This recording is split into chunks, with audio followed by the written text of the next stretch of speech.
अस्सलाम वालेकुम, सुबह बखैर, गुड मॉर्निंग। कैसे आप लोग? ठीक ठाक है? आप देख रहे बाखबर सवेरा और हस्बे आदत, हस्बे रिवायत, हस्बे सादिक। मैं हूँ मदिया नकवी और हस्बे तौफीक मैं हूँ शफात अली। ख़वातीन हज़रात, आज है ईद का दिन, हफ्ते का पहला दिन। बहुत सारे लोगों के लिए आज का दिन दफ्तर आना काफ़ी मुश्किल होता है, लेकिन जैसे कि हम अभी बात कर रहे हैं तो बहुत सारे लोग ऑलरेडी अपने अपने दफ्तरों में, अपनी अपनी सीटों पर मौजूद हैं और उन्होंने दफ्तरों में बाखबर सवेरा लगाया हुआ है। तो आप तमाम लोगों को आइता और अस्सलाम वालेकुम। जनाब, लोड शेडिंग शदीद है कराची में, उस पर भी जरा बात करेंगे और साथ ही बात करेंगे बारिश आने वाली है। बारिश आने वाली है और बारिश अपने साथ हो सकता है काफ़ी ज़्यादा नुकसान भी करे। लेकिन शफात, आपने बात बिल्कुल सही की कि बहुत सारे लोगों को सुबह उठने में मसला हो रहा है। वो इस वजह से क्योंकि कई घंटे जो लोड शेडिंग हो रही है, लोग रात को सो नहीं पा रहे। ना दिन में बिजली है ना रात में बिजली है। और उससे भी बड़ी क़यामत यह है कि जो बिल आता है उसमें ओवर बिलिंग हो रही है। बिल काफ़ी ज़्यादा बढ़ गए, तो अब लोगों को समझ में नहीं आ रही कि उन्होंने लीड दी कहाँ हुई है। और इस तरह आपको बताते चलें कि बिजली के बिलों में भी 2 रुपए का इजाफा जो है वो मुतवक्के है। और मतलब 2 तो हो गया था और 2 कम आगे मुतवक्के भी है। 5 रुपए हुआ था कुछ अर्से पहले, उसके बाद अब मजीद 2 रुपए होगा। तो मतलब अंदाजा कर रहे हैं आप। अयाशी अनलिमिटेड, जरा बात करेंगे इन सारे मौजूआत पे भी और साथ ही जरा नजर डालेंगे कि नालों की सफाई की क्या सूरत हाल है। अर्बन फ्लडिंग का खदशा सिंध में मौजूद है। बहुत कुछ है जी, उन सब पे बात करेंगे, लेकिन सबसे पहले नजर डालेंगे टॉप स्टोरीज।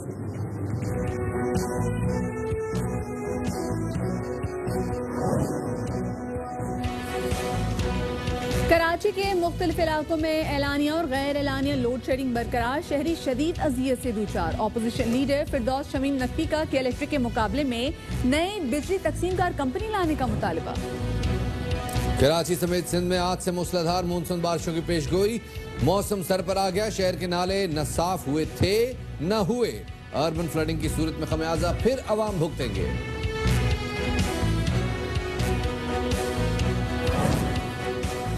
सब कुछ चल रहा है तो शादी हॉल्स पर पाबंदी क्यों? मैरिज हॉल एसोसिएशन का 13 जुलाई से मुल्क गिर एहतजाज और कारोबार अज खुद खोलने का ऐलान। कहा SOPs को यकीनी बनाएंगे, मजीद नुकसान नाकाबिले बर्दाश्त है।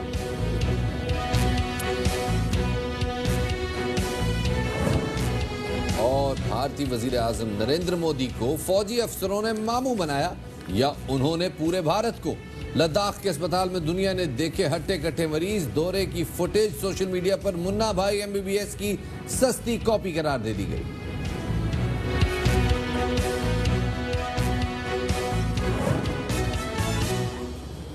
तो बाखबर सवेरा के आगाज में सबसे पहले हम बात करेंगे कराची वालों के मसाइल के हवाले से। कराची वाले दोहरे अजाब में मुब्तला है। एक तो गर्मी है, गर्मी में बिजली नहीं आती, ऊपर से के इलेक्ट्रिक मसला हल करने के बजाय इजाफी बिल जो है उन्होंने भेजना शुरू कर दिए। जी जनाब, और पावर डिवीजन की भी समझ से बाहर है कि जब तलब पैदावार से कम है तो के इलेक्ट्रिक भला क्यों बिजली नहीं दे रही। के इलेक्ट्रिक की मनमानियों पर तहरीक इंसाफ ने आज एहतजाज का ऐलान किया है। ये तो आपने देखा कि सूरत हाल क्या है। इस हवाले से मजीद बता रही हैं कराची से हमारी नुमाइंदा हिना दीदार, उन्हें शामिल गुफ्तगू करते हैं। जी हिना, बताइएगा क्या सिचुएशन इस वक्त कराची के इलाकों में लोड शेडिंग की? जी, के इलेक्ट्रिक ने कराची के शहरियों का जीना दोभर कर दिया है। घंटों बिजली गायब रहती है, जिससे शहरियों की परेशानी में मजीद इजाफा होता जा रहा है। शहरियों का कहना है एक तो गर्मी सता रही है, ऊपर से जब बिजली नहीं होती हब्स की कैफियत के बायस शहरी काफी परेशान हो जाते हैं। जबकि शहरियों का कहना है क्योंकि बुलंद बाला इमारत और कंजस्टेड एरियाज में शहरी जो रहते हैं, बिजली ना होने के बायस उन्हें घर में रहना काफी मुश्किल हो जाता है। समंदरी हवाएं भी अक्सर बंद हो जाती हैं, जिसके बायस शहर में हब्स की सूरत हाल आ जाती है। ऊपर से के इलेक्ट्रिक जब बिजली की बंदिश कर देता है तो उसके बाद शहरी घर से बाहर जाने पर मजबूर हो जाते हैं। शहरियों का कहना है अगर कोरोना से बचने के लिए हिफाजत करनी है, अगर बाहर ना निकले तो घर जाकर हब्स की सूरत हाल में कैसे रहें। तो शहरी मजबूर है कि बाहर फुटपाथ पर या घर के बाहर बैठे होते हैं या कोई सो रहा होता है, क्योंकि रात भर बिजली होती नहीं है। तो शहर भर में बिजली की बंदिश ने काफी मुश्किलात का सामना है शहरियों को, और उनकी यही दरख्वास्त है कि के इलेक्ट्रिक जल्द से जल्द इस बिजली के मसले को हल करें। कराची वाले यही कह रहे हैं कि के इलेक्ट्रिक वाले जल्द अज जल्द बिजली के इस मसले को हल करें, क्योंकि चलें बिजली तो आपने महंगी कर दी है, समझ में आता है, लेकिन वो महंगी बिजली भी लोगों को नहीं मिल रही, ये बड़े अफसोस की बात है। लेकिन बिल इसके पूरे मिल रहे हैं। लाहौर में जो क्या सूरत हाल है इस वक्त लोड शेडिंग के हवाले से जानेंगे। हमारे नुमाइंदे अलमास खान हमारे साथ मौजूद हैं। अलमास, ये बताइएगा, कराची में तो बहुत बुरा हाल है, लोग काफी ज्यादा परेशान है, इलेक्ट्रिक से काफी ज्यादा नाराज हैं। लाहौर की क्या सिचुएशन है लोड शेडिंग की? लाहौर की सूरत हाल भी इससे कोई ऐसी मुख्तलिफ नहीं है। लाहौर में भी तकरीबन यही सूरत हाल है। लाहौर में दो तरह की शिकायत होती हैं। एक तो लोकलाइज प्रॉब्लम जब हो तो किसी का ग्रिड ट्रांसफार्मर जल गया तो वो लोकलाइज प्रॉब्लम होगी। एक लोड शेडिंग है, और लोड शेडिंग मतलब बगैर शेड्यूल के अनअनाउंस्ड इस तरह की लोड शेडिंग चल रही है। और जब लेस्को से हम पता करते हैं तो लेस्को वाले कहते हैं कि तलब और रसद में तो कोई फ़र्क नहीं है, इसलिए कोई लोड शेडिंग भी नहीं है। लेकिन लोड शेडिंग इतनी है कि लाहौर में 8-8, 10-10 घंटों की लोड शेडिंग चल रही है। और पहले ये इनका एक तरीक़ाकार हुआ करता था कि जिनकी 20% से कम अगर रिकवरी होगी जिस इलाके की, वहाँ पे लोड शेडिंग नहीं होगी। और 20% से कम अगर होगी लाइन लॉसेस होंगे तो वहाँ पे भी लोड शेडिंग नहीं होगी। लेकिन यहाँ पे लाहौर में तो बिल्कुल उल्टा ही है। कौन से इलाके ज़्यादा मुतासिर हैं लोड शेडिंग से? शफात, ये कोई एक इलाका नहीं है, पूरा लाहौर ही है। पूरा लाहौर, अगर मैं वही बताने जा रहा था कि जिन इलाकों में लाइन लॉसेस नहीं है और उनकी रिकवरी भी पूरी है, उन इलाकों में भी लोड शेडिंग की जा रही है 8-8, 10-10 घंटों की। और लोग परेशान है कि हमारी तो रिकवरी भी पूरी है, बिल भी पूरा देते हैं और फिर भी बिजली उन्हें नहीं मिल रही। और दूसरी जो लोकलाइज प्रॉब्लम है, वो किसी का अगर ट्रांसफार्मर जल गया है तो वापडा लेस्को वाले तो वहाँ पे ठीक करने जाते ही नहीं है। दो तीन रोज कराची में तो बारिश की एक बूंद पड़ती है और लाइट हो जाती है गुल, बिल्कुल बत्ती गुल हो जाती है। लाहौर में क्या सिचुएशन होती है? पिछले दिनों लाहौर में काफी ज्यादा बारिश हुई थी, आगे भी बारिशों की पेश गोई है, तो बारिशों में क्या सिचुएशन होती है लोड शेडिंग की?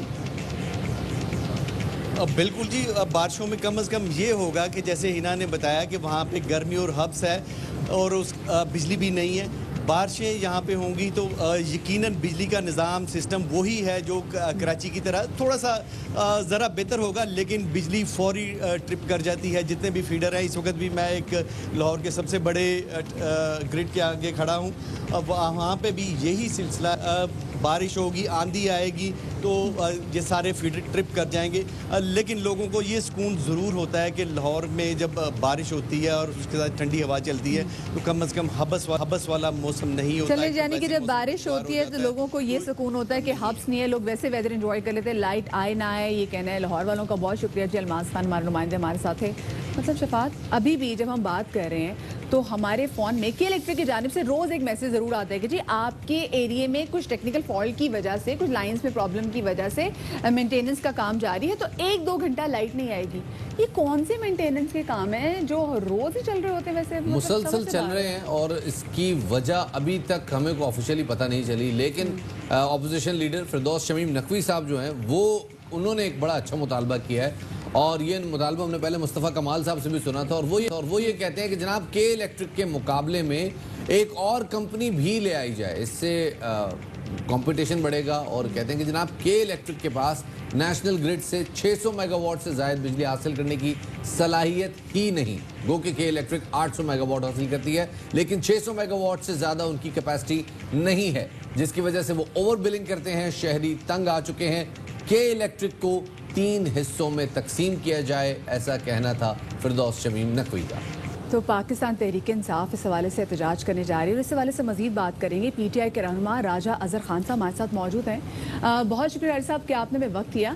ये बताएगा कि आपका ताल्लुक विफाक से है, फेडरल गवर्नमेंट ने ही जो बिजली के टैरिफ में इजाफा हुआ है उसकी मंजूरी दी है। खुद के इलेक्ट्रिक में 26% जो है शेयर है वो विफाक का है, तो बजाय ये कि आप के इलेक्ट्रिक को कंट्रोल करें, आप के इलेक्ट्रिक के खिलाफ एहतजाज करने जा रहे हैं। बिस्मिल्लाहिर्रहमानिर्रहीम जी, बहुत बहुत शुक्रिया आपका, मुझे अपना मौक़िफ़ देने का आपने मौका दिया है। असल में देखें, सबका द्वार के अंदर अगर आप देखें तो हमारी जो हुक्मरान जमातें थीं उन्होंने के इलेक्ट्रिक के साथ क्या एग्रीमेंट्स किए क्या नहीं किए वो भी आज दिन तक पब्लिक नहीं हुए। डेफिनेटली जब हम कराची के नुमाइंदे हैं और जब हमने अब ये फील किया है कि के इलेक्ट्रिक की जुल्म सितमी दिन ब दिन बढ़ती जा रही है, तो हमने अपना जो है आज वो धरने का भी ऐलान किया है, क्योंकि हम कराची की आवाज़ हैं और कराची की आवाज़ बनने जा रहे हैं। होता असल में ये है कि क्योंकि के इलेक्ट्रिक नेपरा के अंडर में आता है और जब वो कोई कानून के ऊपर इम्प्लीमेंट कराने की कोशिश करते हैं तो के इलेक्ट्रिक के पास एक दोहरा धंधा ये बन चुका है कि वो छोटी कोर्ट से स्टे ऑर्डर्स लेके आ जाते हैं। हमने वफाक से भी क्लियर कह दिया कि जी देखें, के इलेक्ट्रिक ने 10 साल के अंदर या 11 साल के अंदर जो जुल्म सितम ज़रफ़ी की है, हमें सिस्टम में तब्दीली चाहिए। नए पाकिस्तान में हर निज़ाम की तब्दीली की बात हो रही थी, तो हमें कराची के अंदर भी निज़ाम में तब्दीली वाज़े तौर पे आनी चाहिए। साहब, आपकी पार्टी का मुतालबा ये सामने आया है कि के इलेक्ट्रिक के मुकाबले में एक और कंपनी खड़ी की जाए। ये मुतालबा मुस्तफ़ा कमाल साहब भी करते रहे हैं। क्या होमवर्क है आपका इस मुतालबे के पीछे? देखिए, बिल्कुल कंपटीशन का दौर है। जब आपको एक कंपनी को 10 साल का दौर हो चुका है, इन्होंने अभी तक कोई इस तरह का निज़ाम वाज़े नहीं किया कि जिससे कराची को फ़ायदा पहुंच सको। आपने देखा कि उन एरियाज़ के अंदर भी जहाँ पे बिलिंग हो रही है वहाँ पे भी लोड शेडिंग हो रही है, और उन एरियाज़ के अंदर भी जो उनका एक बहाना, एक रीज़न बन चुका है कि जी यहाँ पे लोग हमें बिल पे नहीं करते, वहाँ पे भी लोड शेडिंग कर रहे हैं। कंपटीशन का दौर है। 10 साल के अंदर इन्होंने अपनी कारकर्दगी नहीं दिखा सके। डेफिनेटली हम ये मुतालबा कर रहे हैं कि दूसरी कंपनी को भी मौका मिलना चाहिए। हमें कराची की हालत को बेहतर करना है। अब बेहतर करने के लिए हमें कोई भी अगर स्टेप जो हमारी कराची के फायदे के लिए हो, हमें वो बिल्कुल उठाना चाहिए। और मैं तो इस मौके पे ये भी कहूँगा कि क्यों कोशिश की जा रही है, जब उनका 26%, जैसे मैंने आपसे पहले बात भी की, उनका 26% विफाक का शेयर भी है, तो उसको कंट्रोल करने की कोशिश क्यों नहीं की जा रही? और साथ में अगर आप लोगों ने मुतालबा कर दिया, तो जिससे भी शफात ने पूछा, कोई होमवर्क है आपके दिमाग में, कोई दूसरी भी जो भी कंपनी आप खोलना चाह रहे हो उस हवाले से कुछ भी जहन में हो, या सिर्फ मुतालबा कर दिया है, तजावीज़ अभी कोई भी नहीं है? नहीं जी, आज इस हवाले से हमारी गवर्नर साहब के साथ इंशाल्लाह मीटिंग भी है। देखिए, हमारी नुमाइंदगी यहाँ सिंध के अंदर गवर्नर साहब हैं। गवर्नर साहब के थ्रू जो भी कंपनीज हैं वो बिल्कुल होमवर्क अपना कर रहे हैं, और थ्रू गवर्नर साहब जो है वो हमारी जो फिजिबिलिटीज़ हैं, जो हमारे सजेशंस हैं, वो इंशाल्लाह वफाक तक पहुँचेंगी।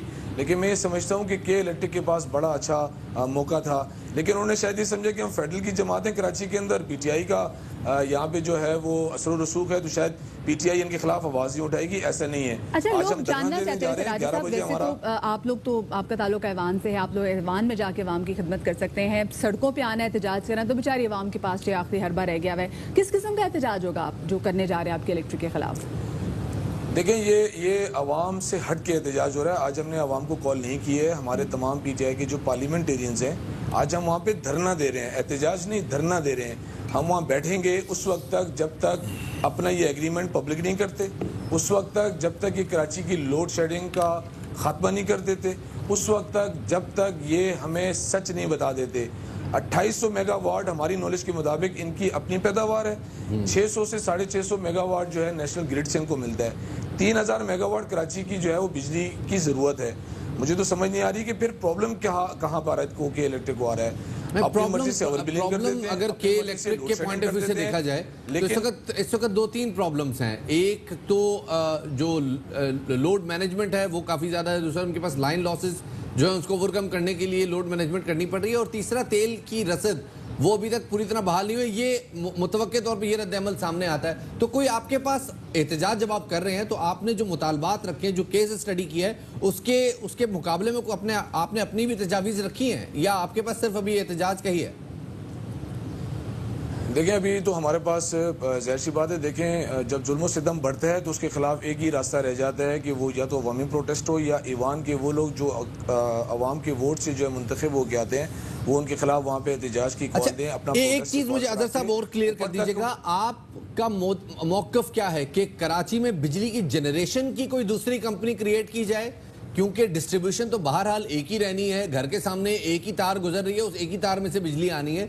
तो क्या आप डिस्ट्रीब्यूशन एंड तो ज़ाहिर है कि इलेक्ट्रिक के पास रहेगा, तो क्या आप बिजली की जनरेशन साइड पे बात करें, या आपके जहन में डिस्ट्रीब्यूशन का भी कोई दूसरा नेटवर्क है? देखिए, जनरेशन और डिस्ट्रीब्यूशन दोनों की प्रॉब्लम्स यहाँ पे आ रही है ना। के इलेक्ट्रिक असल में जब तक हमें क्लियर स्टेटमेंट अपना क्लियर नहीं करेगा तो हमें तो हर जगह पे शक व शुबात रहेंगे। डिस्ट्रीब्यूशन का भी इशू है, जनरेशन का भी इशू है। अगर के इलेक्ट्रिक ये निज़ाम नहीं संभाल सकती तो वो वफाक से कह दे, लेकिन वो क्यों वफाक से कहेगा? अरबों रुपए की रेवेन्यू उनको कराची से हो रही है। और मेरी नॉलेज में एक चीज़ का और इजाफा हुआ है कल रात को, कि मुझे ये मालूम हुआ है कि के इलेक्ट्रिक कराची को तो बिजली पूरा नहीं कर पा रही, लेकिन हब की तरफ भी ये इन्होंने अपना सिस्टम चलाया और वहाँ पे भी ये बिजली दे रहे हैं। इंशाल्लाह मैं उसकी भी निशानदेही करूंगा, मेरे पास प्रूफ आ जाए तो ये चीज भी हम ऊपर लेके जाएंगे कि कराची को आप बिजली पूरी नहीं कर पा रहे तो हब में आप जाके के इलेक्ट्रिक का क्या काम है, वहाँ बिजली को पैदावार उनको उनकी इंडस्ट्रीज को दे रहे हैं। सही सही, इसके ऊपर बहुत बहुत इंशाल्लाह शुक्रिया हम जी। आज राजा अपना अजहर साहब हमारे साथ मौजूद थे, पाकिस्तान तहरीक इंसाफ से बता रहे थे जनाब एहतजाज हो मुतबादिल इनके पास नैरेटिव क्या है वो हम नहीं जान पाए, वो एग्जैक्टली नहीं जान पाया। वही वाली बात कि जो बिजली में की कीमतों में जो इजाफा हुआ है, जो टैरिफ बढ़ा है, वो तो वफाकी गवर्नमेंट ने उसकी मंजूरी दी है, तो एक तरीके से बिजली भी महंगी हो गई, जिसमें ओवर बिलिंग का बहुत बड़ा किरदार है कि लोग काफी ज्यादा परेशान हैं, क्योंकि जो इस बार जो बिल आ रहे हैं इलेक्ट्रिसिटी के वो डबल होकर आ रहे हैं, इस तरह से लोग काफी ज्यादा परेशान है।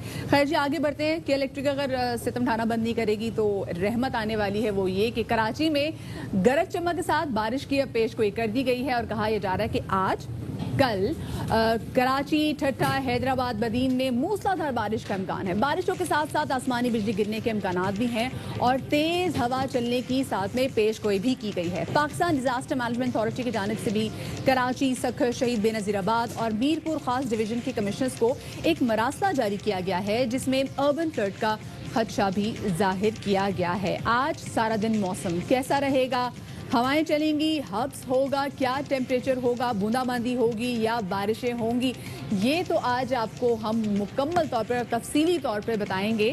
साथ में कराची की सूरत हाल नहीं, पंजाब की तरफ भी हम रुख करेंगे और देखेंगे पंजाब में क्या सूरत हाल है। तो रुख करते जनाब अपने मौसमियाती बाबा की जानिब चलते हैं। हमारे साथ मौजूद हैं मौसमियाती बाबा। अस्सलाम वालेकुम जी बाबा जी, कैसे हैं आप? ठीक ठाक? मैं ठीक ठाक हूँ बच्चा, आप कैसी हैं? बिल्कुल ठीक बाबा जी। बिल्कुल चलिए खबर है तो दसो प्लीज। खैर की खबर है जी, खैर की खबर ये है कि इस वक्त महकमा मौसमियात ने एक बड़ी प्यारी सी तस्वीर जारी की है। आप चाहें तो अपनी फेसबुक की डिस्प्ले पिक्चर बना ले।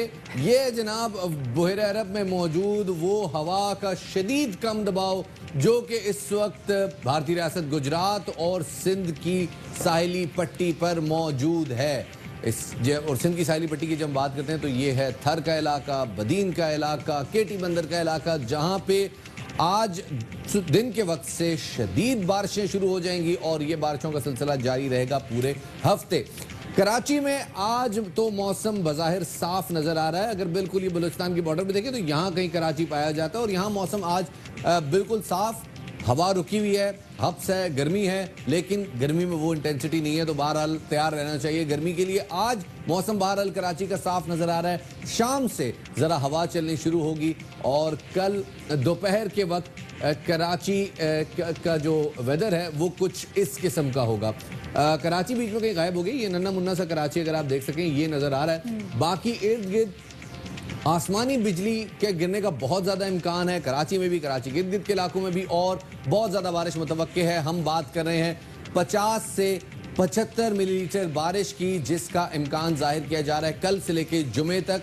ये ज़्यादा बारिश नहीं है, लेकिन चूंकि कराची में नालों की सफाई नहीं हुई, इस वजह से ये कराची की बारिश अर्बन फ्लडिंग का सबब बन सकती है और ज़्यादा परेशानी हो सकती है कराची के रहने वालों को। लेकिन कोई बात नहीं जी, जब बारिश आती है तो बारिश के साथ साथ थोड़ी बहुत परेशानी भी आती है और जब ज़्यादा बारिश आती है तो ज़्यादा परेशानी आती है। लेकिन हम कोशिश ये करेंगे कि ज़रा इस बारिश के ऊपर बात करें महकमा मौसमियात के नुमाइंदों से। सरदार सरफराज साहब हमारे साथ मौजूद हैं। सरदार साहब ये बताइएगा कि इस वक्त जो कराची की सूरत हाल है, हमारे सामने जो महकमा मौसमियात की जो रिपोर्ट है उसके मुताबिक तो कि सिस्टम बड़ा शदीद नज़र आ रहा है।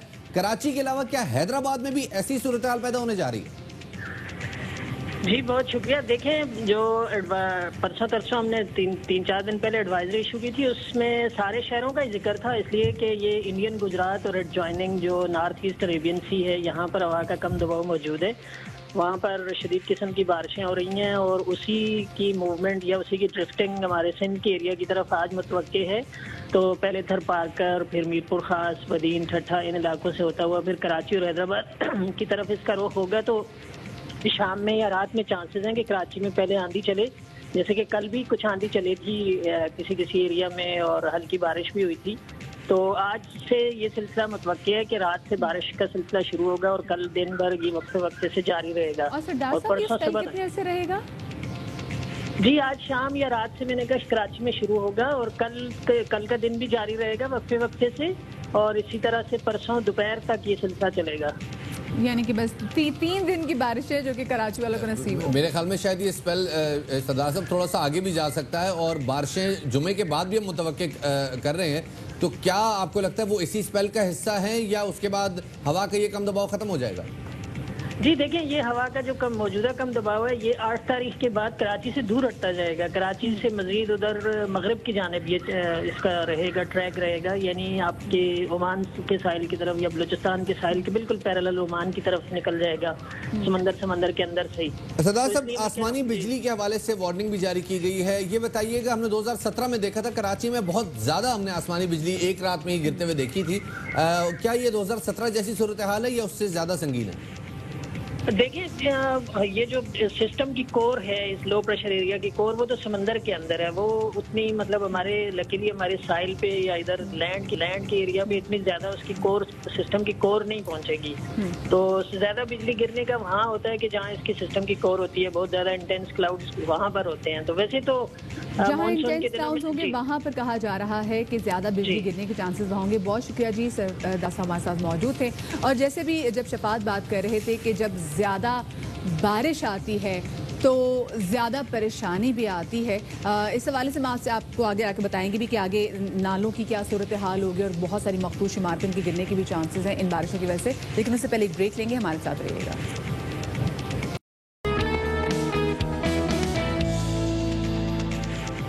ब्रेक के बाद खुशामदीद कहते हैं आपको। बाखबर सवेरा में अहम खबर शामिल करते चलें। वफाक की वजीर बराए science and technology Fawad Chaudhry कहते हैं कि बरतानिया की हुकूमत नवाज शरीफ और बानी मुत्तहिदा को पाकिस्तान के हवाले करे। उनका साथ में ये भी कहना था कि मुल्ज़िमान पाकिस्तान की अदालतों को मतलूब हैं, उनकी बरतानिया में रिहाइश इंसाफ के बुनियादी असूलों की पामाली है। और अब आपको ये भी बताएं कि सीपेक ने एक और संगे मील अबूर कर लिया। चेयरमैन सीपेक अथॉरिटी आजम सलीम बाजवा ने ट्वीट में कहा है कि वजीर आजम आज आज़ाद पतन हाइड्रो पावर प्रोजेक्ट का मुआहिदा करेंगे। उन्होंने कहा कि $1.5 बिलियन की सरमायाकारी और नो फ्यूल इम्पोर्ट के साथ सस्ती और ग्रीनर पावर की तरफ बढ़ रहे हैं।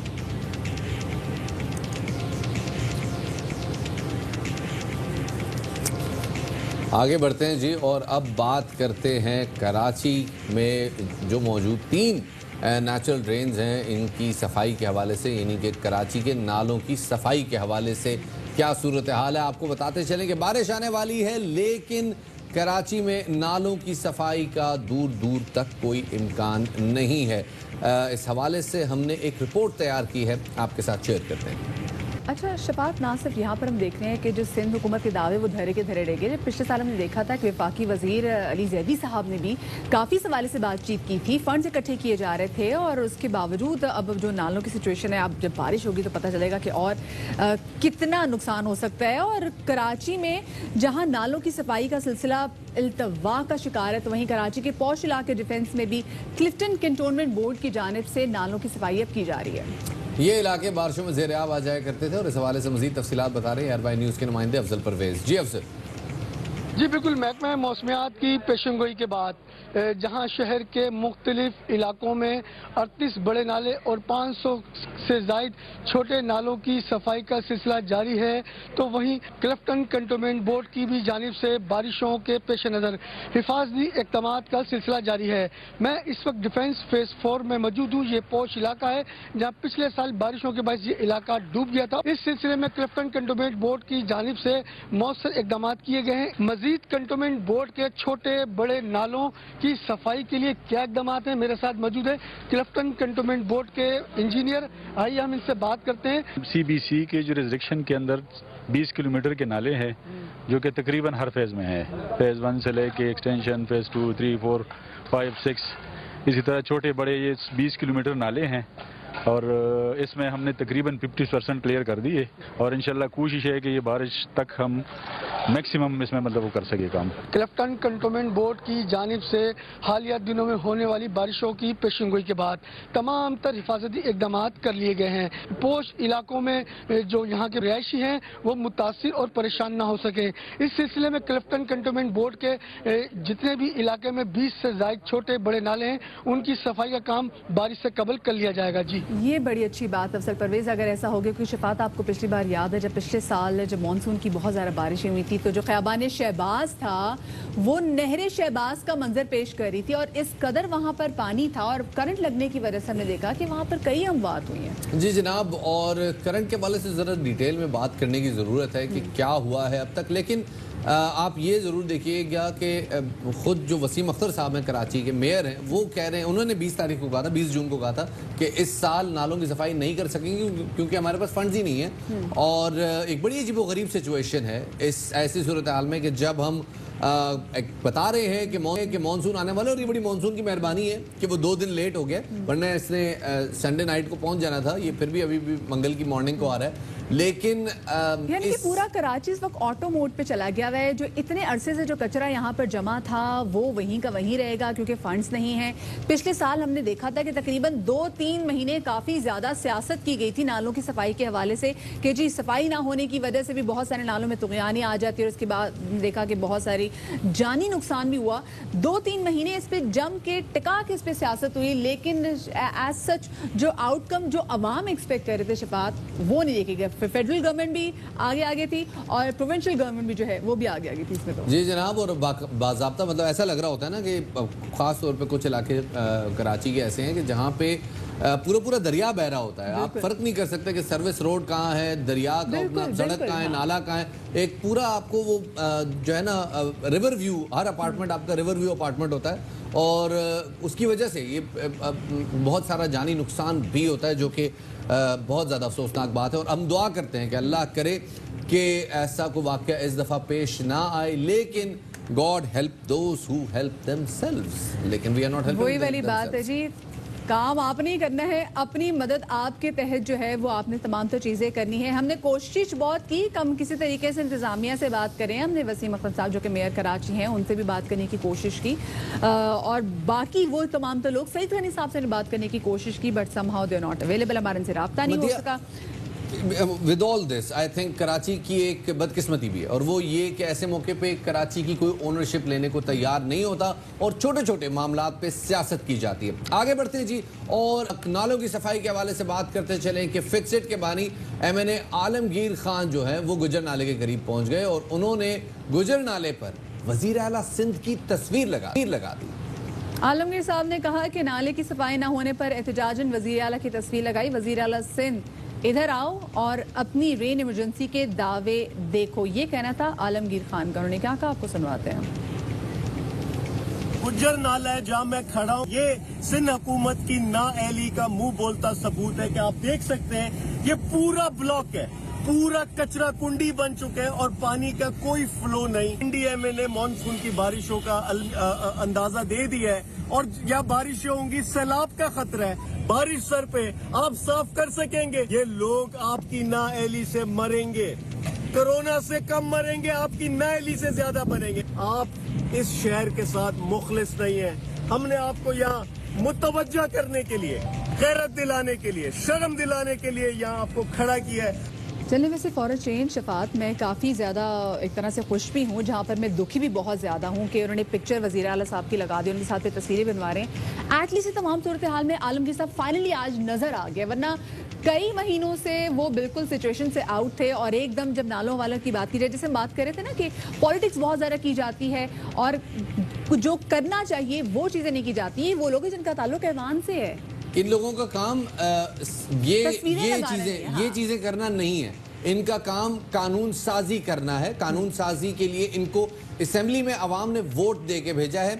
ये तफसील सामने आनी चाहिए कि आलमगीर साहब माशाल्लाह नेशनल असेंबली में बैठे हैं, उन्होंने एक साल में इस हवाले से कराची के लिए क्या आवाज़ उठाई है नेशनल असेंबली में, और उस हवाले से अगर उठाई है बहुत अच्छी बात है, लेकिन ये तरीका बहरहाल ठीक नहीं हो रहा। अब आप देखिएगा मदीहा कि जब नालों की सफाई जिस दिन शुरू होगी, अगर हुई तो उस पर भी सियासत होगी कि ये सफाई ठीक तरीके से नहीं हो रही, ये फलां जगह की हो रही है, फलां जगह की नहीं। सियासत रुकावट बन जाती है, फिर ये सियासत रुकावट बन जाती है कि इस कचरे को साफ कैसे करना है। फिर वो जब सियासत की जाएगी तो वो जो कचरा वहाँ पर फंसा होगा फिर उससे और मजीद ज़रा मुश्किलात हो जाएंगी। बट समहाउ मेरे ख्याल से एक ऐसे टाइम है जहाँ पर आपको ये करना चाहिए कि आप आगे निकलें और आगे बढ़ के लोगों की मदद करें। अगर आप उसको स्पाइसअप करने की कोशिश करेंगे तो मेरे ख्याल से अवाम इस पर भी कोई खास अच्छा रद्द अमल नहीं देगी, because at the end of the day उनको चाहिए कि कचरा ना हो। मेरे चाहे ख्याल आप करें, चाहे कोई में भी अब मदिया अवाम समझ गई है और वो समझते हैं कि कब उनके साथ प्ले किया जा रहा है। आगे बढ़ते हैं जी और अब बात करते हैं पार्टी नज्म ज़ब्त की खिलाफ वर्जी करने वाली उज़्मा कारदार की, जिनको पहले शो कॉज हुआ और उसके बाद पीटीआई की कायमा कमेटी बराए नज़्म एहतसाब की रुकन पंजाब असम्बली उज़्मा कारदार की बुनियादी रुकनियत खत्म कर दी गई और साथ में तहरीरी हुक्मनामा भी जारी कर दिया गया है। उज़्मा कारदार को 15 जून को इज़हार वजू का नोटिस दिया गया था। वैसे ये भी एक बड़ा अजीब इंसिडेंट है कि जिसमें एक डेमोक्रेटिक पार्टी है और उसमें उन्होंने तनकीद की तो उनके पास हक के रायदही मौजूद है। अगर वो जब तक मेरे ख्याल में किसी दूसरी पार्टी में नहीं जा रही तब तक मेरे ख्याल में कोई पार्टी की वायलेशन नहीं बनती। बिल्कुल। और दूसरा ये कि she has served a lot, मतलब लाहौर में, पंजाब में, ये अपने हलकों में उन्होंने ख़वातीन की सिर्फ एजुकेशन के लिए, ख़वातीन के लिए बड़ा काम किया है। लेकिन जब बुनियादी रुकनियत जो मुअत्तल की गई है तो ये थोड़ा सा सैड पार्ट भी है। चलिए जी, एक वक्त हो गया है छोटी सी ब्रेक का। ब्रेक के बाद वापस आते हैं, बहुत सारी ऐसी चीज़ें जो आपके साथ डिस्कस करेंगे। और कल वज़ीर आज़म नरेंद्र मोदी के साथ जो हुआ है, आपको सब कुछ नरेंद्र मोदी के साथ जो है वो हमने आपके साथ ना शेयर करना है कि हुआ क्या उनके साथ।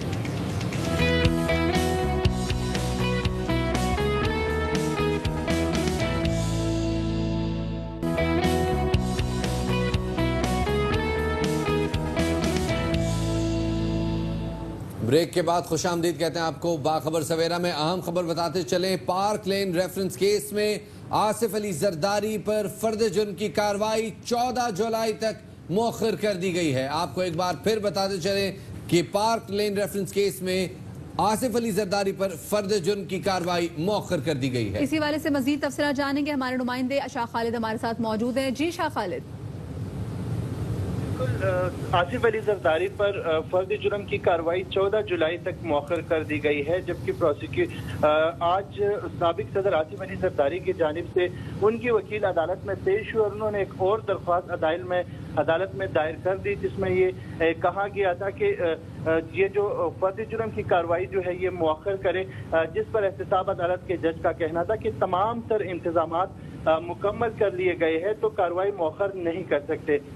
जिस पर फारूक एचनाइक का कहना था कि हमें तैयारी के लिए वक्त दरकार है, हमें वक्त दे दे, जिस पर नेब ने एतराज किया और नेब का ये कहना था कि वकील सफाई खुद दरख्वास्त दायर करते हैं और फिर वक्त भी मांग लेते हैं, जिस पर एहतसाब अदालत के जज ने रिमार्क दिए कि हम 9 जुलाई तक समाअत मुलतवी कर देते हैं। लेकिन आसिफ अली जरदारी के जो वकील थे उनका ये कहना था कि आप दरख्वास्त जो है 9 तारीख को समाअत ना रखें, क्योंकि 9 तारीख को उन्होंने कराची में पेश होना है, जिस पर एहतसाब अदालत के जज ने समाअत 14 जुलाई तक मुलतवी कर दी है। जी 9 को क्योंकि आसिफ अली जरदारी ने कराची में पेश होना है, इसलिए जो समाअत है इसके वो 14 जुलाई तक मौखर कर दी गई है। बहुत शुक्रिया शाह खालिद आपका कि आपने तफसीलात से आगाह किया। आगे बढ़ते हैं जी और बात करते हैं भारतीय वजीर आजम नरेंद्र मोदी की, जिनको फौजी ऑफिसर्स ने मामू बनाया। ये वो वाले मामू नहीं कि मतलब अपना मामू उन्होंने इज्जत के तौर पर नहीं बनाया, यानी कि ये मुन्ना भाई MBBS वाले मामू बनाया। और ये जनाब वो अस्पताल शफात, वैसे यहाँ पे लग रहा है बेड पे तमाम लोग अभी योगा शुरू कर देंगे। और ये ऐसा हम देख रहे हैं बेड पे बड़े राम से हर एक के कपड़े बड़े जबरदस्त तरीके से, उनके कपड़े भी आयरन है। शफात मुझे बताएं, अगर इनको ड्रिप लगनी हो तो वो ड्रिप वाला स्टैंड भी नहीं है, ये इनका ब्लड प्रेशर कैसे चेक करेंगे, इनकी ECG वगैरह, मतलब ये कैसे है? डॉक्टर भी नजर नहीं आ रहा। ये कहाँ है? ये कौन सा अस्पताल है? भाई आप समझी नहीं है। असल में ये नरेंद्र मोदी साहब करते हैं योगा। आपने देखा होगा, बड़ी खतरनाक वाली योगा करते हैं। मुझे तभी लग रहा था कि योगा होने वाला है। ये असल में चूंकि ये आपको पता है इनका इलाज नहीं हो रहा, ये असल में इन्होंने खाए हैं गोते। चाइनीज फौज ने इनको दिए हैं गलवान के दरिया में। दिमाग में पानी गया है उसको निकालने के लिए ये एक मुद्रा इस तरह से बैठना है जी। ये फेफड़ों के निचले हिस्से में जो पानी जमा हो जाता है, इस किस्म के आसन लगा के वो पानी जो है अच्छी तरह खंग के बाहर निकल सकता है। कौन सा मरीज ऐसा जो ऐसे बैठता है, मुझे अपने ईमान से बताएं। आप देखें मदिया, इन्होंने न सिर्फ ये कि यहाँ पे फौजियों को एक पोजीशन में बैठाया है, बल्कि एक प्रोजेक्टर लगा के उनके लिए एंटरटेनमेंट का भी बंदोबस्त किया। उनको पे फिल्म नहीं दिखाएंगे ना रात फिल्म, मतलब नरेंद्र मोदी से बड़ी फिल्म थोड़ी है कोई। अच्छा, एक हमने रिपोर्ट तैयार की इस हवाले से, पहले वो आपके साथ शेयर करते हैं, फिर उस पर मजीद बात भी करेंगे। शफात, अपने ईमान से और यकीन से बताएं, ये जो इनकी सेहत है, ये जिस तरीके से चौकड़ी मार के बैठे हुए हैं, ये इसके बाद डॉक्टर से इंजेक्शन लगवाएंगे या योगा के बाद कोई ऊट पटा मतलब छलांगे मारना शुरू कर देंगे। मैं उस सीन का वेट कर रहा था कि जिसमें नरेंद्र मोदी ने फिल्म दिखानी थी इनको कि मैंने पूरे भारत को कैसे चूना लगाया। 19,000 बंदे भारत में कोरोना से मर चुके हैं, लेकिन उस बंदे का अभी तक जंगी जुनून जो है वो ख़त्म नहीं हो रहा और वो अभी तक जंग की बात कर रहा है। और आप सबसे ज़्यादा इंपॉर्टेंट चीज़ चेक करें कि इतने सारे मरीज बैठे हुए हैं अपनी वर्दी पहन के, एक मरीज के नीचे डस्टबिन नहीं है। बिल्कुल, एक इनके बेड के नीचे पहिए भी। अच्छा, ये तो आपने शफात नोट नहीं किया। हाँ। ये जो मरीजों के जहाँ पे बेड आप देख रहे हैं ना, इनके नीचे छोटे छोटे व्हील्स लगे हुए हैं। मतलब आप समझी नहीं है, आप समझी नहीं है बात। ये इसको लेके लद्दाख के बॉर्डर पे चलने तक नहीं, असल में ये है अस्पताल लद्दाख में। तो लद्दाख में अस्पताल का मतलब ये है कि ये इतनी इमरजेंसी में बैठे हैं क्योंकि इनको पता है किसी भी टाइम चाइनीज फौज आएगी और हमने नस जाना है यहाँ से। तो चूंकि आप देखिए पूरी तैयारी है इनकी भागने की यहाँ से, और इसलिए इन्होंने कोई खातर खा बंदोबस्त नहीं किया। Good job. ये कौन से ऐसे मतलब इनके फौजी हैं जो कि इनके प्रधानमंत्री को देके खुद ही ठीक हो जाएंगे? ना इनको किसी किस्म के इंजेक्शन की जरूरत है, ना इनको ड्रिप की जरूरत है, ना इनको ECG की जरूरत है। डॉक्टर यहाँ पे नजर आ नहीं रहा। मोदी साहब इसमें जो है वो हमें पोज मारते हुए दिखाई दे रहे हैं, पीछे से उनका जो फोटोग्राफर है वो उनकी तस्वीर खींचता हुआ दिखाई दे रहा है। लेकिन वो तमाम तो चीजें जो कि हमें यकीन दिला सके कि नहीं ये मरीज हैं, वो चीजें नहीं मिल रही। क्यों? अभी वो असल में इनके जो है ना असल फौजी ओहदेदारान जो हैं इनके, जनरल सनी देओल साहब, जनरल सुनील शेट्टी, वो लोग अभी तक नहीं आए, जिनकी फिल्म इनको आज ये प्रोजेक्टर के थ्रू दिखाएंगे आज। हाँ, और जिसमें वो कहते हैं ना घुस के मारेंगे, वो पिट के आते हैं हमेशा, जब घुसने पिट के आते हैं। तो एनीवे उन्होंने देखिए शफात, आप ऐसी बात ना करें। उन्होंने पेश कोई की थी चाइनीज फौजियों के बारे में कि वो घुस के मतलब वो पानी में घुसा के मारेंगे। गुड, आप अपना मैथ सही करें। मैं माजरत चाहता हूँ, मैं पहले नहीं समझ सका, मैं पहले। खैर जी, मोदी और उनके ड्रामे चलते रहेंगे। हम जरा आगे बढ़ते हैं जी और जरा बात करते हैं कोरोना वायरस के हवाले से कि मुल्क भर में कोरोना वायरस की रोकथाम के लिए लॉकडाउन जारी है। ऐसे में तवील अरसे से जो शादी हॉल है वो बंद पड़े हुए और चूंकि वो बंद है लिहाजा उनके साथ बहुत सारे ऐसे लोग हैं जिनका कारोबार, जिनका रोजगार शादी हॉल के साथ जुड़ा होता है। तो अब चूंकि एक बड़ी तवील अरसे की बंदिश हो चुकी है, लिहाजा अब कारोबार के हवाले से जो मैरिज हॉल एसोसिएशंस हैं वो कह रही हैं कि 13 जुलाई को मुल्क गिर एहतजाज किया जाएगा। और ये फैसला मुल्क भर से शादी लॉन्स मालिकान और नुमाइंदों ने हंगामी वीडियो लिंक मीटिंग के बाद किया। शुरा ये कहते हैं कि क्या कोरोना वायरस मैरिज हॉल से फैल रहा है? होटल में असेंबली इजलास हो सकते हैं, तो शादी हॉल क्यों नहीं खुल सकते? इसी हवाले से मजीद बात करेंगे। मौजूद हैं Islamabad Marxist catering bankers association IMCBA के सदर सलमान अशरफ साहब हमारे साथ मौजूद। सलमान साहब, बहुत शुक्रिया कि आपने बाखबर सवेरा में वक्त किया। सलमान साहब ये कहेगा कि शादी हॉल बंद होने के बाद से नुकसान की क्या सूरत हाल है? कितने लोग हैं जो कि इस एक इंडस्ट्री से मुंसलिक है? जी, इंडस्ट्री से तकरीबन 10 लाख से ज़्यादा लोग डायरेक्टली मुंसलिक हैं। दूसरा जो एफिलिएटेड इंडस्ट्रीज हैं, पोल्ट्री इंडस्ट्री हो गई, फैशन इंडस्ट्री हो गई, ज्वेलरी इंडस्ट्री हो गई, ये तो चलो बड़े बिजनेसेस हो गए, लेकिन छोटे लोग, फूलों वाले, वेले ड्राइवर्स, जिनका डे टू डे का काम था, जिनको लिटरली डेली वेजेस के हिसाब से आप कैटेगराइज कर सकते हैं, उन लोगों को इस वक्त 3 महीने से ज़्यादा हो चुके हैं, ऑलमोस्ट 4 महीने होने वाले हैं। 14 मार्च को हमें शट डाउन किया गया था, literally without any notice at all, और हमें ओवरनाइट वाला शट डाउन किया गया। हमें जो लॉसेस हुए बड़े बिजनेसेस को, वो अपनी जगह, लेकिन वो तो सस्टेन करते रहे हम 1 महीना। उसके बाद जब जाहिर बात है हमारा भी कैश फ्लो 0 पे आ गए और हम उनको सस्टेन नहीं कर पा रहे थे, हमने गवर्नमेंट से रिक्वेस्ट की, रिलीफ की, सैलरीज पे करने के लिए, सैलरीज मींस डेली वेजेस पे करने के लिए, वो रिलीफ भी हमें नहीं मिली। दूसरा, हमने गवर्नमेंट से रिक्वेस्ट की कि हमें बुला के हमारी SOP एक दफा देख ली जाए, because we consider our business to be safer than any other businesses that are already open right now.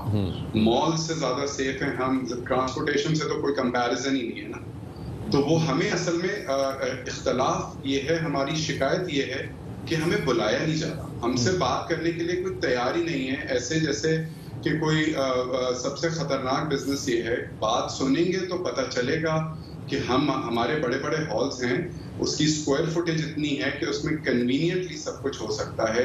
SOPs हम अपने सलमान साहब ये ज़रा अब मैं चाहूँगा इस पर ज़रा बात की जाए, क्योंकि सारे शादी हॉल्स इतने बड़े नहीं हैं। मार्कीज़ में बिलाशुबा बहुत जगह होती है, लेकिन अगर शादी हॉल्स पे को खोला जाएगा तो वो एक साथ सारे शादी हॉल्स को ही खोला जाएगा। क्या आपकी जानिब से SOPs बनाई गई हैं ये मेक श्योर करने के लिए कि शादी हॉल्स के ज़रिए सोशल डिस्टेंसिंग मेंटेन की जा सके? क्या कोई अफराद की तादाद का तयन किया गया है कि इतने स्क्वायर फुट के हॉल में इतने अफराद से ज़्यादा का इवेंट नहीं किया जाएगा? जी बिल्कुल ऐसे ही है। अगर हम अपनी करंट कैपेसिटीज को लें तो जो भी स्क्वायर फुटेज निकलती है हम उस पे कह रहे हैं कि if you reduce it down by 50% तो आपके जो स्टैंडर्ड सोशल डिस्टेंसिंग है उससे भी ज्यादा जो है वायबल सोल्यूशन निकल सकता है। दूसरा SOPs में हम ये रिकमेंड कर रहे हैं कि हम बुफेस को उस तरह से नहीं हैंडल करेंगे जैसे प्रीवियसली किया जाता था, या फिर हम टेबल सर्विस करने के लिए भी तैयार हैं कि कोई बुफे पे उठ के जाए ना, हर बंदे को टेबल पे सर्व किया जाए। और दूसरा जो हमारा बेसिकली देखें एक कॉन्ट्रैक्ट होता है, when a customer comes in और बैठ के सारी चीजें तय होती हैं तो एक कॉन्ट्रैक्ट की तरह से चला जाता है। तो उस कॉन्ट्रैक्ट पे हम सारी चीज मेंशन कर सकते हैं, अवेयरनेस दे सकते हैं, और हम इनविटेशन कार्ड के साथ एक फ्लायर दे सकते हैं जो कि अपने मेहमानों को वो भेजेंगे, जिसमें वो रिक्वेस्ट करेंगे if somebody is already suffering in the family they don't need to come, और वो सिर्फ मुबारकबाद फोन पे दे दें। बहुत बेहतर तौर पे SOPs जो है वो इन्फोर्स की जा सकती हैं। बहुत शुक्रिया सलमान अशरफ हमें इस हवाले से देने के लिए। ख़वातीन और हज़रात, वक्त हो गया है एक छोटे से ब्रेक का। छोटे से ब्रेक लेते हैं, ब्रेक के बाद दोबारा हाजिर खिदमत होंगे, हमारे साथ रहिएगा।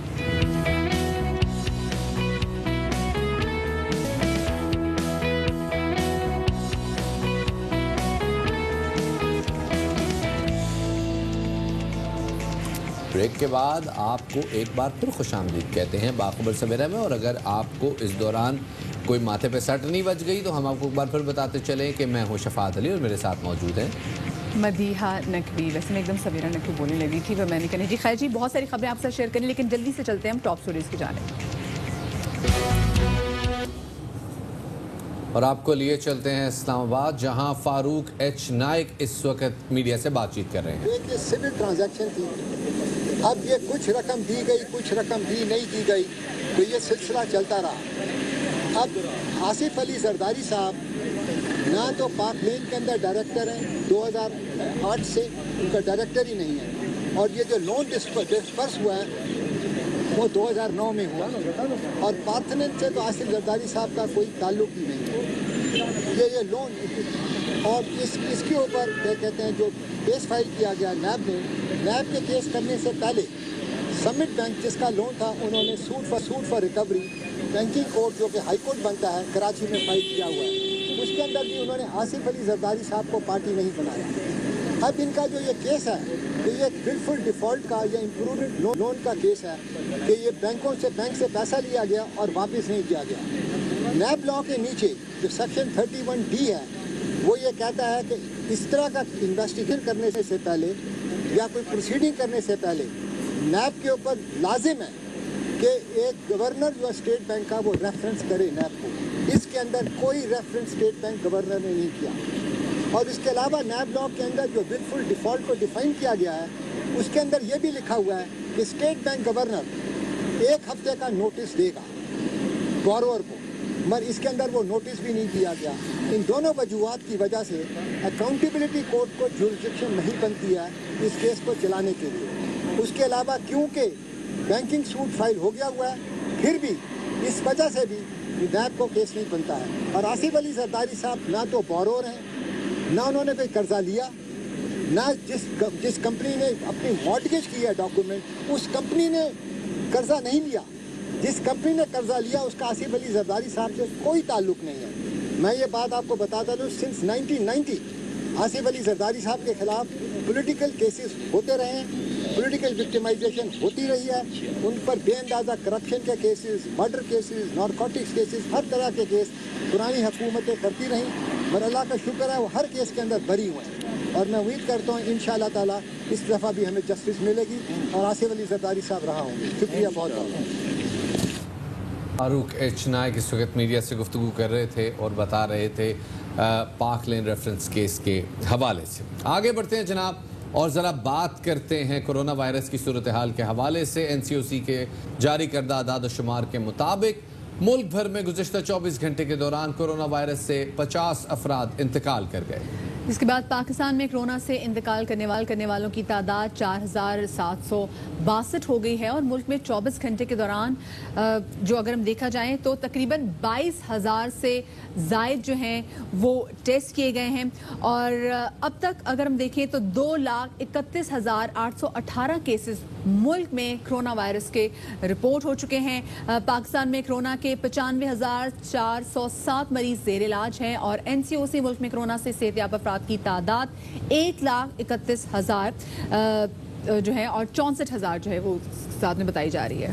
जी जनाब, NCOC के जारी करदा आदाद शुमार जिसमें जो जेर इलाज मरीज हैं वो तकरीबन 95,000 हैं और जो सेहतयाब अफराद हैं उनकी तादाद तकरीबन 1,31,649 बताई गई है। ये अभी तक के जारी करदा आदाद शुमार है, लेकिन जो तशवीशनाक बात है, जो परेशानी की बात है वो टेस्ट की तादाद है। अभी तक टेस्ट में हम वही 22,000, 23,000, 25,000 एक दिन और फिर हमने अभी तक जो हाईएस्ट अचीव किया है वो 31,000 था और ये वही था जिस दिन हमारे पास सबसे ज्यादा कोरोना केसेस रिपोर्ट हुए। और इसके अलावा मुसलसल हम बात ये करें कि सिंध में सबसे ज्यादा केसेस रिपोर्ट हो रहे हैं, तो जो सिंध की जो टेस्टिंग है वो भी इनसे ज्यादा है। जी, गुज़िश्ता 3-4 रोज से जो NCOC के जारी करदा आदाद शुमार है उसके मुताबिक सिंध गुज़िश्ता 3 दिन से 10,000 से ज्यादा टेस्ट कर रहा है, जबकि पंजाब गुज़िश्ता 3 दिन से 7,000 के आसपास टेस्ट कर रहा है, जिसकी वजह से ऐसा लग रहा है कि ये जो मामला है किसी और तरफ जा रहा है। खैर जनाब, आगे बढ़ते हैं और अब बात करते हैं दुनिया भर के हवाले से ग्लोबली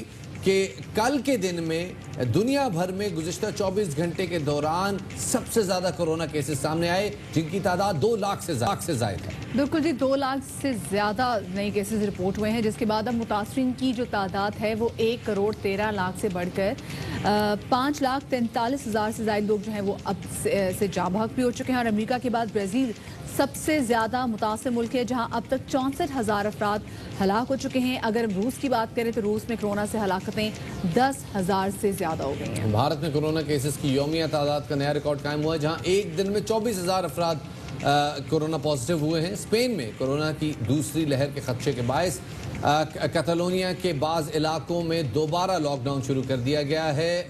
ईरान में आज से अवामी मकामात पर मास्क पहनना लाजिम करार दे दिया गया, क्योंकि ईरान में 11,000 से ज़्यादा अमवात हो चुकी हैं और अब वेव 2 वहाँ पे शुरू हो चुकी है। सऊदी अरब की बात करें तो वहाँ मुतासिरीन की तादाद 2,05,000 से ज़ायद हो चुकी है। सऊदी अरब ने नए SOPs भी जारी किए हैं हज के हवाले से, जिनमें अब इवन जो कंकरियाँ मारी जाएंगी शैतान को वो भी पैकेट में रख के दी जाएंगी और वो भी पैक्ड होंगी और हर हाजी को इंडिविजुअल कंकरियाँ दी जाएंगी। इसके अलावा एग्जैक्टली जो शफात वहाँ पर अब ये भी किया जाएगा कि जो बाजमात की जो नमाज होगी उसमें भी अब ख्याल किया जाएगा कि उसमें भी सोशल डिस्टेंस को मलूज़ खातिर रखा जाएगा। वही लोग जो हैं वो इस साल हज कर रहे हैं जो कि वहाँ पर रहते हैं और बाहर से सिर्फ पाकिस्तान से भी इस पर जो लोग हैं वो नहीं जा पा रहे। और साथ में बहुत सारी जगहों पर जहाँ पर जो फूड जो था जो प्रोवाइड किया जाता था वो भी पैक्ड फूड ही होगा जो कि प्रोवाइड किया जाएगा। हमने देखा दुनिया जहान में जिस तरह से केसेस बढ़ते जा रहे हैं, इसी वाले से मजीद बात करेंगे। हमारे साथ मौजूद हैं सरबराह PKLI डॉक्टर सईद अख्तर साहब। डॉक्टर साहब, बहुत शुक्रिया कि आपने बाखबर सवेरा में वक्त दिया। डॉक्टर साहब, हम देख रहे हैं कि बजाय ये कि अब केसेस कम हो, कल रिकॉर्ड इजाफा जो है वो देखा गया है। 2 लाख से ज़ायद अफराद जो हैं उनका कोरोना टेस्ट पॉजिटिव आया है दुनिया जहान की अगर हम बात करें। ये क्या रीज़न है? क्या हम ये समझे कि पीक है या ये दूसरी वेव है जिसने भी हिट किया कोरोना की? नहीं, ये मेरा ख्याल दूसरी वेव अभी शुरू नहीं हुई है। ये देखिए, याद रखिए कि ये बीमारी एक आदमी से दूसरे आदमी को रहती है, तो एक आदमी 2 से 3 लोगों को बीमार कर सकता है। तो जैसे जैसे बेस इन्फेक्टेड लोगों की बढ़ती जाएगी, उनकी जो इन्फेक्टिविटी है या उनको इन्फेक्शन करने की सलाहियत जो है वो एक्सपोनेंशियल होती जाएगी। जैसे मिसाल के तौर पे आपको मैं एक बार मिसाल दूँ। फर्ज किया हमारे पास 1 लाख पेशेंट्स हैं और हम सब की टेस्टिंग करते हैं और उसमें फर्ज किया 20%, तो हमारे यहाँ आज 20,000 पेशेंट्स नए आ जाएंगे। तो जब बेस बड़ी हो जाती है ये नंबर बढ़ेगा विद एवरी पासिंग डे। इसका ये मतलब नहीं है कि ये मर्ज अपना कमर नहीं तोड़ रहा, लेकिन अभी भी चीज़ें बहुत ख़तरनाक हैं और ख़ासतौर पर पाकिस्तान के रेफरेंस में ये बात बहुत वाज़ेह तौर पे कहना चाहता हूँ कि हमें शदीद ख़तरा है कि जिस तरह से ईद उल फितर पे हमने अपने गार्ड्स को लूज़ किया और लोगों की मिक्सिंग हुई, इसी तरह ईद उल अज़हा पे मैं एक बहुत बड़ा प्रॉब्लम फोर्सी कर रहा हूँ और अभी भी हमारे पास 2-3 हफ्ते हैं। अगर गवर्नमेंट उसमें इस तरह की पॉलिसी बनाए कि इंडिविजुअल कुर्बानियों को कम से कम करे, जो खुले शहर की आबादियाँ या गाँव की जो लोग हैं वो कर लें जहाँ खुली खुली जगह हैं, लेकिन शहरों में जो मंडियाँ लगाना, आपको पता ही है हमारी कौम जो SOP फॉलो करने में कितनी अच्छी है, तो वो हमने देख लिया लास्ट उसमें गवर्नमेंट की वहाँ पे रेट भी नहीं होती और आप बात बिल्कुल सही कह रहे हैं डॉक्टर साहब। बड़ा मुश्किल है कि आवाम से हम SOPs पर अमल दरामद कराएं, क्योंकि कराची में भी अब मवेशी मंडी जो है वो उसने कदम जमाना शुरू कर दिए। अच्छा, आपने टेस्टिंग कैपेसिटी के हवाले से बात की, क्योंकि टेस्टिंग भी बढ़ा दी गई, इसलिए केसेस भी ज़्यादा सामने आने लगे हैं। क्या आप समझते हैं कि इसकी एक रीज़न लॉकडाउन में नरमी होना भी है? हमने जैसे अमेरिका में भी देखा कि वहाँ पे रेस्टोरेंट जो है, पार्क्स है, वो खुल गए हैं। दूसरी जाने बरतानिया में भी यही सूरत हाल है कि वहाँ पर भी नरमी कर दी गई है और चीज़ें वहाँ पर रोज़मर्रा की जो ज़िंदगी मामूल में आने लग गई है। बिल्कुल ऐसे ही है। देखिए, लॉकडाउन में नरमी तो इवेंचुअली करनी पड़ेगी, कोई दुनिया का लॉकडाउन लॉन्ग टर्म में सस्टेन नहीं कर सकता। लेकिन लॉकडाउन का मकसद ये होता है कि उस विंडो में जब आपने लॉकडाउन किया हुआ है, आप maximum number of infected patients को आइडेंटिफाई करके उनको आइसोलेट कर लें, और दूसरा जो है वो आप बाय लॉ असर्ट करें अपने आप को कि ये जो भी आदमी SOPs की वायलेशन कर रहा है, ये इसको सजा दी जाएगी या इसको जो अमल कर रहा है उसको रिवॉर्ड दिया जाएगा। इन अदर वर्ड्स, लॉकडाउन जो है ये आपको तैयार करने का मौका देता है। कोई भी दुनिया का मुल्क, तो आप ये देखें कि लॉकडाउन वाकई सस्टेन नहीं किया जा सकता डॉक्टर साहब, लेकिन पाकिस्तान के तनाजुर में अगर बात करें, मैं कहता कि बहुत अहम बात मैं भी कह रहा हूँ कि जिन मुल्कों ने लॉकडाउन किया उसके बाद उन्होंने अपने रूल्स रेगुलेशंस को बहुत स्ट्रिक्टली इन्फोर्स कर दिया, तो उन्होंने वबा पे एक्चुअली काबू पा लिया। जिन लोगों ने लॉकडाउन नहीं किया, इसकी मिसाल बिल्कुल ऐसी है कि लॉकडाउन करके आप मैक्सिमम नंबर को ट्रेस करके आप वबा की कमर तोड़ दें। तो एक ऑप्शन ये है कि आप एक वबा जो है एक बिल्कुल घोड़े की तरह है जो बिल्कुल वाइल्ड हॉर्स है, वो लेके आप उसको या तो काबू कर लें और उसके बाद फिर वो बार बार सर उठाए, आप उसका सर झुका दें। ऑन द अदर हैंड एक ये कि घोड़ा आपको लेके भागा जा रहा है और हम उसी तरह के लोग हैं। तो जिन कौमों ने लॉकडाउन को प्रॉपर्ली करके उसके बाद उस पर SOPs को, अमेरिका में जो वबा फैली है वो लोगों की बेहतियाती से फैल रही है, यूरोप में बेहतियाती से फैल रही है, वो फिर लॉकडाउन ला के उसको कंट्रोल करेंगे। लेकिन जब तक कि इसका, लेकिन जैसे साउथ कोरिया वगैरह ने इसको वबा को काबू किया, चूंकि उन्होंने लॉकडाउन करके न्यूजीलैंड के हालात भी अच्छे हैं। लॉक कर दिया। जी जी, अच्छा डॉक्टर साहब, अगर पाकिस्तान के तनाज़ुर में बात की जाए तो पाकिस्तान में इस वक्त एक टेस्टिंग के हवाले से बड़ी बात की जा रही है। हमारी टेस्टिंग कैपेसिटी 50,000 तक की है, लेकिन हम 22,000 25,000 से ज़्यादा टेस्ट नहीं कर पा रहे। आपको क्या लगता है, क्या इसकी वजह से केसेस कंट्रोल्ड हैं और हकीकी तादाद जो है इससे बहुत मुख्तलिफ होगी? नहीं, ऐसा नहीं है। देखिए, हम हॉस्पिटल को भी वॉच करें ना साथ साथ, तो हॉस्पिटल्स में भी लोग आना कम हुए हैं, तो इसमें तो कोई शक नहीं है कि कुछ नंबर कम हुए हैं। लेकिन इसकी बात बिल्कुल दुरुस्त है आपकी बात कि अगर आज जैसे इस वक्त आज हम 1 लाख टेस्ट कर लें तो आप ये देखें कि पॉजिटिविटी है वो 20% के आसपास है। तो आज ही के दिन एक दिन में 20,000 केसेस और ऐड हो जाएंगे, तो इसमें कोई डिबेट और डिस्कशन नहीं है कि मर्ज मौजूद है। आहिस्ता आहिस्ता वो फैल भी रहा है, लेकिन हमने चूंकि टेस्टिंग बंद कर दी है तो हमें नजर कम आ रहा है, तो लिहाजा। लेकिन ऑन द अदर हैंड लोगों की जो अस्पताल आने की तादाद और उनकी अमवात की शरह कम हो गई है, तो ये अभी हमें देखना पड़ेगा कि एक्चुअल हकीकत क्या है। डॉक्टर साहब, एक वजह ये भी समझ में आ रही है कि बहुत सारे लोग अब खुद टेस्ट नहीं करा रहे, वो अलामात समझ चुके हैं, वो अलामात जाहिर होते ही खुद को या तो आइसोलेट कर लेते हैं या अपने आप को, अपने कारोबार को मुतासर होने से बचाने के लिए वो अपने आप को कंटिन्यू रखते हैं। क्या ये भी एक वजह हो सकती है? बिल्कुल एक वजह हो सकती है। दूसरी वजह ये है कि हमने इस मर्ज को एक जुर्म बना दिया और लोगों के घरों में पुलिसों के छापे और ये और वो, तो इस वजह से हमने ये जो मर्ज है लोग अपनी अमवात को भी छुपा रहे हैं। इसमें मल्टीपल फैक्टर है। मतलब हमें मैं एज एन एपिडेमियोलॉजिस्ट ये बात कहना चाहता हूँ कि हम अपने गार्ड्स को लूज नहीं कर सकते। अगर गार्ड्स को लूज किया तो इंतहाई तबाहकुन इसके नताइज शामिल होंगे। हमें अभी भी टेस्टिंग को बढ़ा के 1 लाख पर डे पे लेके जानी चाहिए ताकि हम, और फिर हमें रैंडमाइज टेस्टिंग करनी चाहिए, पूरे इलाकों को स्कैन करना चाहिए ताकि हमें पता चले मर्ज कहाँ पे है। क्योंकि देखिए, इस मर्ज की ना कोई दवाई है ना कोई वैक्सीन अभी तक अवेलेबल है। तो वाहिद चीज़ जो इसके मर्ज की कमर को तोड़ेगा वो पब्लिक हेल्थ मेजर्स हैं कि मास्क को इन्फोर्स करना चाहिए, जो मास्क नहीं पहन रहा उस पर जुर्माना करना चाहिए, डिस्टेंसिंग को मेंटेन करना चाहिए, हाथ धोने चाहिए वगैरह वगैरह। बिल्कुल तो आपने सही बात की। अब SOPs पे अमल दरामद कराना बहुत ज़्यादा ज़रूरी है। मास्क पहनना, सोशल डिस्टेंसिंग को मेंटेन करना should be a new normal. बहुत शुक्रिया जी, सब हमारे साथ मौजूद हैं। डॉक्टर साहब ने बिल्कुल सही बात की कि हमारे यहाँ जुर्म बना दिए गए, एक सोशल स्टिग्मा इसके साथ अभी भी अटैच कर दिया गया है। जब मतलब शफात, जब आपको भी जब हुआ था, आपने भी इसको अनाउंस किया था, मैं फैमिली में जब मैंने अनाउंस किया था, सिर्फ इसलिए ताकि लोगों को ये ना लगे कि अल्लाह माफ़ करे कोई अजाब नहीं है, ये कोई बुरी चीज़ नहीं है जो कि आप शेयर नहीं कर सकते।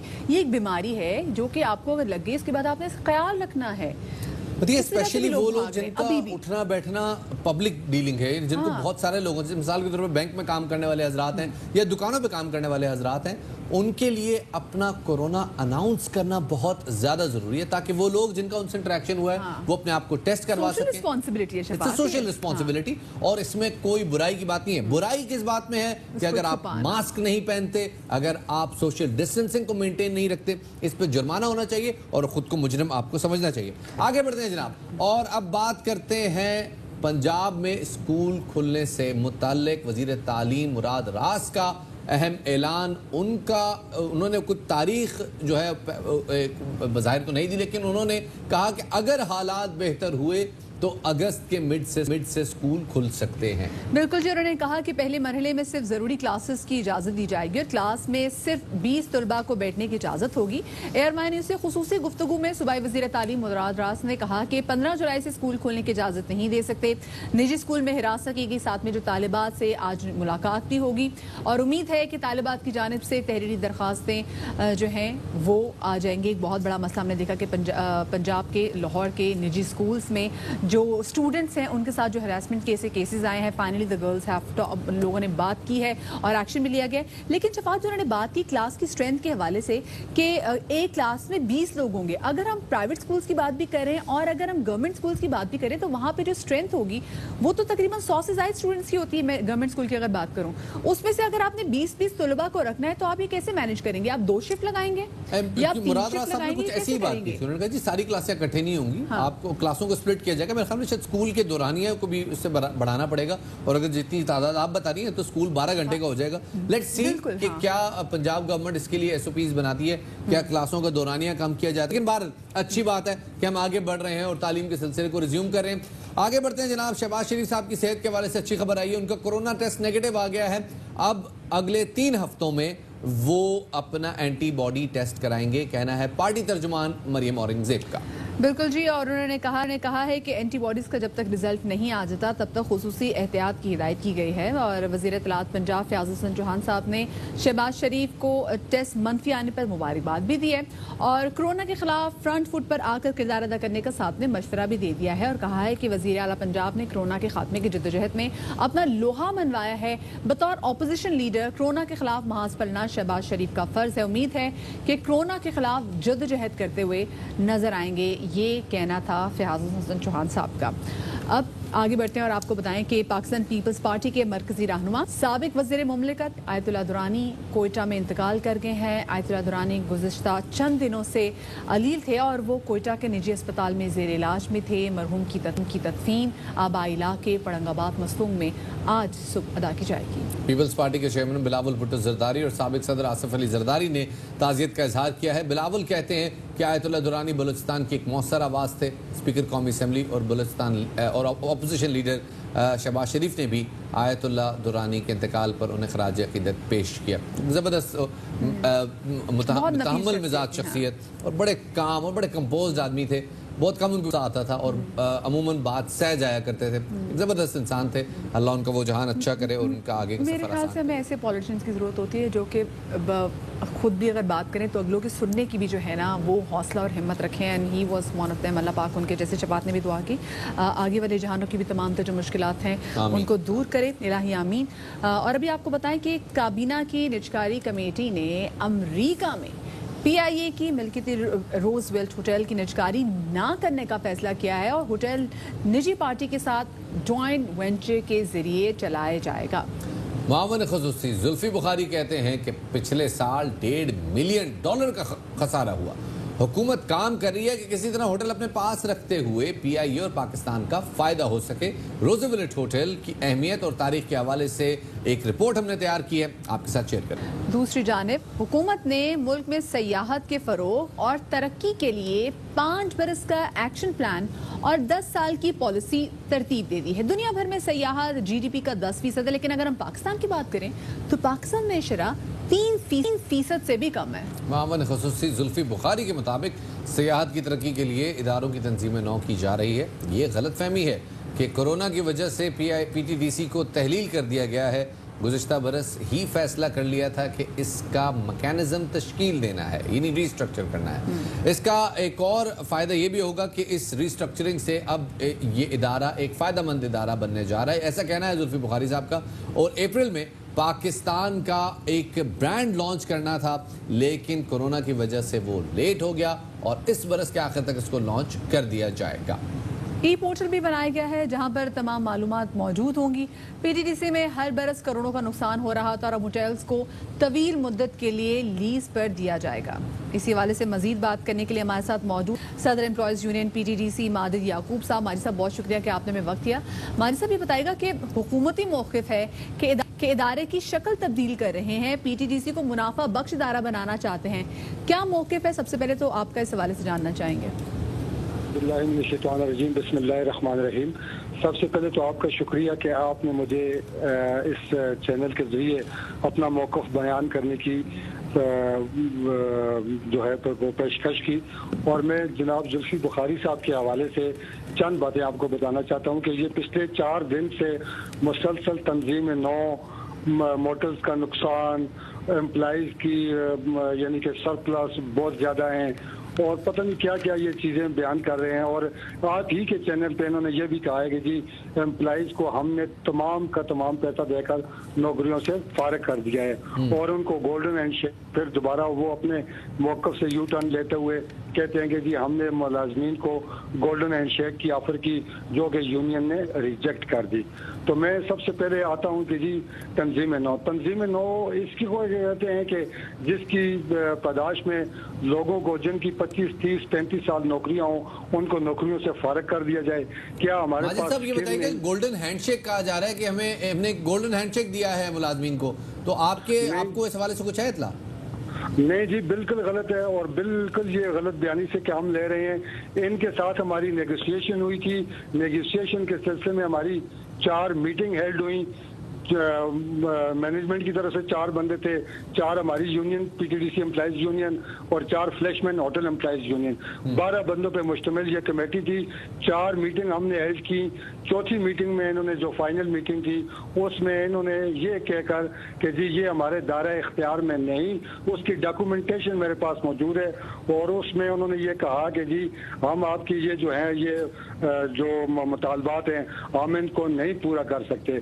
और ये बताइएगा कि एक और जो बात की जा रही है वजारत की जानिब से, हुकूमत की जानिब से, वो ये है कि आप लोग ओवर एम्प्लॉयड थे, बहुत छोटी जगह में बहुत ज्यादा लोग एम्प्लॉयड थे, इतने लोगों की जरूरत नहीं थी, क्या ऐसा है? नहीं जी, बिल्कुल जी। मैं आपको बताऊं कि तो मोटर्स 43 मोटर्स हैं और हमारे जो परमानेंट एम्प्लॉय हैं वो 150 के करीब हैं।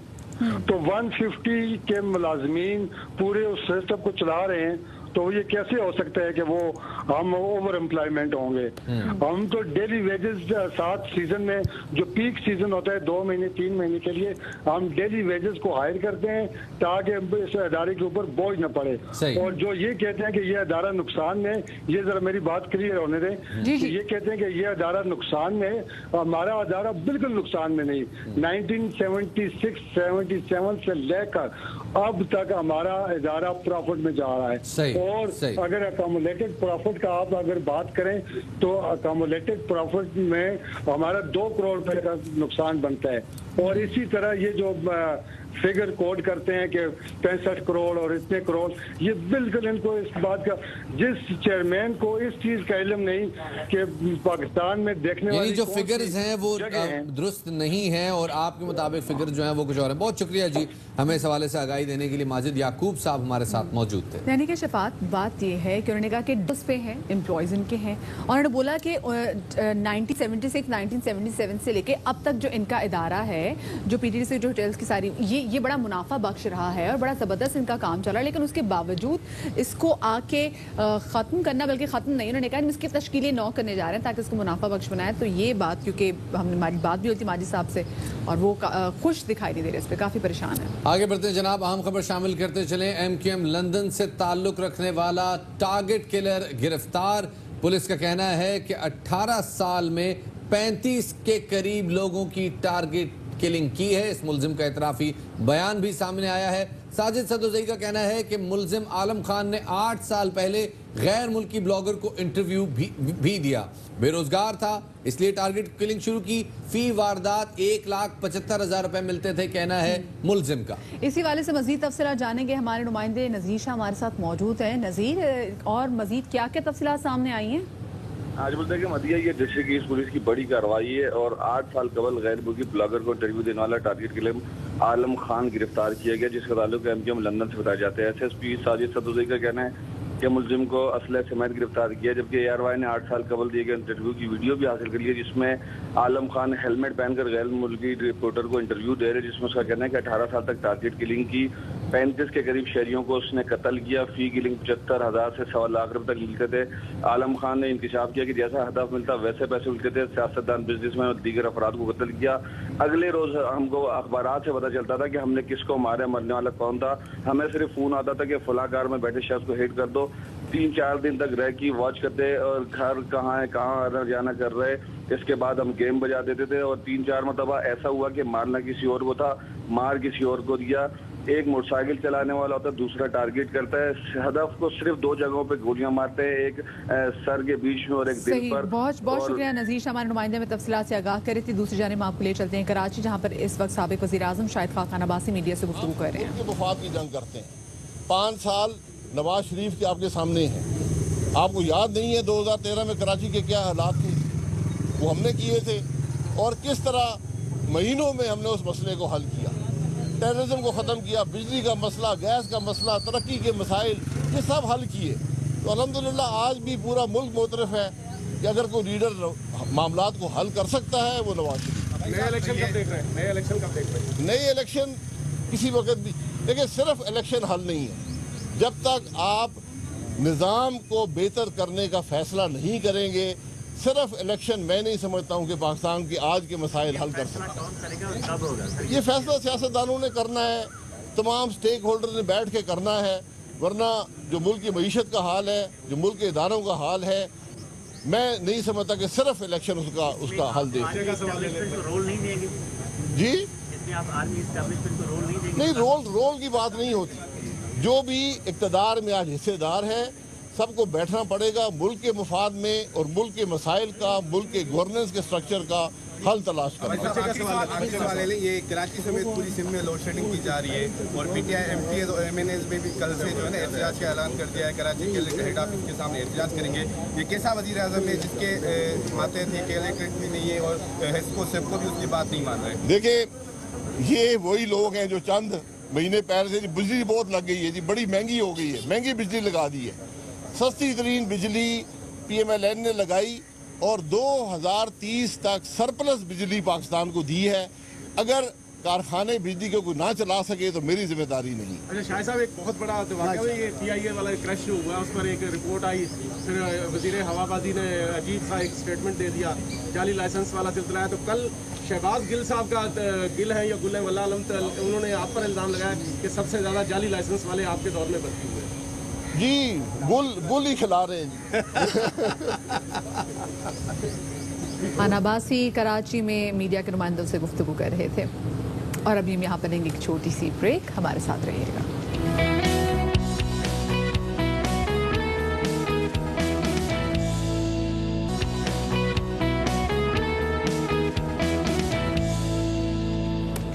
वेलकम बैक टू बाखबर सवेरा। हिफाजती सामान की कमी और कोरोना वायरस के खौफ से पंजाब के टीचिंग अस्पतालों से 48 डॉक्टरों ने नौकरियों से इस्तीफा दे दिया है। महकमा सेहत पंजाब के मुताबिक इन तमाम डॉक्टर्स ने साल 2020 में मुख्तलिफ औकात में अपने इस्तीफे भिजवाए थे, जिन्हें अब मंजूर कर लिया गया है। महकमा specialised health care and medical education ने इस हवाले से नोटिफिकेशन भी जारी किया है। मुस्ताफी होने वाले डॉक्टर्स में अस्पतालों में लाहौर मेयो हॉस्पिटल के 14 डॉक्टर्स, जबकि जिना हॉस्पिटल के 7, अलाइड हॉस्पिटल फैसलाबाद के और सिविल अस्पताल भावलपुर और शेख सैद हॉस्पिटल रहीम यार खान के 2-2, जबकि DG खान अस्पताल के 4 डॉक्टर शामिल हैं। इसी तरह सूबे के कई दीगर अस्पतालों के डॉक्टर्स ने भी सरकारी नौकरी से इसी मौक़िफ़ के साथ इस्तीफ़ा दिया है कि अस्पतालों में कोरोना वायरस की सूरत हाल में शिद्दत आ गई है और हिफाजती इंतजामात खातिर खा नहीं। इस हवाले से बात करने के लिए हमारे साथ मौजूद हैं patron in chief YDA Punjab जनाब डॉक्टर आतिफ चौधरी। आतिफ साहब बहुत शुक्रिया हमें वक्त देने के लिए। आतिफ साहब पहले तो ये बताइएगा कि दर्जनों डॉक्टर्स ने इस्तीफ़ा दिया है और एक साथ दिया है, क्या हालात हैं हॉस्पिटल्स में? क्या वाकई हालात सूरत हाल इतनी नाकाबिल बर्दाश्त हो गई है कि डॉक्टर्स को अपनी नौकरियां छोड़नी पड़ रही हैं? देखें, मैं ये समझता हूँ कि जो हमें सल्यूट मारे गए कोरोना के आगाज़ में वो हमें बहुत भारी पड़े हैं। इस वक्त डॉक्टर्स के साथ कोरोना की पैंडमिक के दरमियान जो सलूक किया गया है पंजाब गवर्नमेंट की तरफ से, अगर वो पूरी दुनिया को पता चल जाए तो ये जुल्म की इंतहा है। हमें ये आगाज़ के अंदर ये कहा गया कि आपको प्रोटेक्टिव किट्स दी जाएंगी जो कि नहीं प्रोवाइड की गई। हमें 14 दिन की हंगर स्ट्राइक के बाद उसे हासिल करना पड़ा। फिर हमें कहा गया, बल्कि हमें बदनाम किया गया। हमने डॉक्टर्स ने पैसे की कोई डिमांड नहीं की थी। हमें CM साहब की तरफ से ये ऐलान किया गया कि आपको रिस्क अलाउंस मिलेगा। वो रिस्क अलाउंस क्या मिलना था?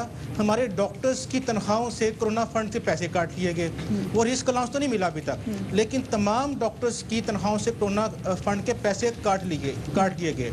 इससे एक स्टेप आगे चलें, जो प्राइमरी एंड सेकेंडरी है, प्राइमरी और सेकेंडरी के अंडर जो भी डॉक्टर्स आते हैं सबसे ज़्यादा जुल्म उनके साथ हुआ है। कोरोना पैंडेमिक के दौरान जब वो फ्रंट लाइन वॉरियर के तौर पर लड़ रहे थे, उनकी तनख्वाहों से NPA काटना शुरू कर दिया गया। वो NPA जो 2 साल पहले कोर्ट ने उनको दिया था। यानी कि आप इमेजिन करें, ना प्रोटेक्टिव किट्स, ना हमें जो रिस्क अलाउंस कहा गया था वो भी नहीं मिला, बल्कि अब हमारी तनख्वाहों से 20-25 हज़ार काट लिया गया। अच्छा डॉक्टर साहब, पैसे की बात नहीं है। वज़ीर आला उस्मान बुज़दार साहब ने कहा था कि जी 1 महीने की इजाफी तनख्वाह भी दे रहे हैं, दीगर मरात भी दे रहे हैं। तो इस पूरे टाइम में जहाँ पे हमारे डॉक्टर्स, हमारे फ्रंट लाइन सोल्जर्स मुसलसल जो हैं वो काम कर रहे थे, उनको ऐसी कोई सहूलत नहीं दी गई। ये हमारे साथ मजाक किया गया है। हमने इन्हें कहा था, खुदा के लिए हमें पैसा नहीं चाहिए, इस पैंडेमिक के अंदर हम अपनी कौम के साथ खड़े हैं। लेकिन अगर आप लोगों ने ऐलान किया है तो हमारा मजाक ना उड़ाएं। अगर आपने एक एक्स्ट्रा सैलरी की बात की तो दें। अगर आपने रिस्क अलाउंस की बात की थी, तमाम डॉक्टर्स को दें। इस टाइम हम 60 के करीब डॉक्टर्स की शहादत दे चुके हैं पूरे पाकिस्तान के अंदर। हम 2000 के करीब जो डॉक्टर्स हैं कोरोना पॉजिटिव आ चुके हैं, और हमारी तनख्वाहें हमें एक्स्ट्रा सैलरी का मिलनी थी। प्राइमरी सेकेंडरी में जाएं तो वहाँ रिकवरी स्टार्ट कर दी गई, अगर टर्शियरी केयर के अंदर जाएं तो वहाँ तनख्वाहें काट ली गई। तो ये तो हमारे साथ मजाक किया गया है। अवाम को बताया गया है कि हम इन्हें एक्स्ट्रा पैसे दे रहे हैं, जैसे बहुत मराद दे रहे हैं। डॉक्टर्स को हमने सर पे उठा लिया है, हमें सल्यूट मारे गए। लेकिन इन रियलिटी, ग्राउंड रियलिटी, मैं तो ये समझता हूँ CM साहब इसका नोटिस लें। CM साहब से मैं पूछना चाहता हूँ कि सर, आपने जो हमें मराद का ऐलान किया था वो किन लोगों के लिए किया था? वो कौन से डॉक्टर्स की बात कर रहे थे? कहीं वो UK या अमेरिका के डॉक्टर्स के लिए ऐलान तो नहीं किया था? क्योंकि पाकिस्तान के डॉक्टर्स को तो नहीं मिला।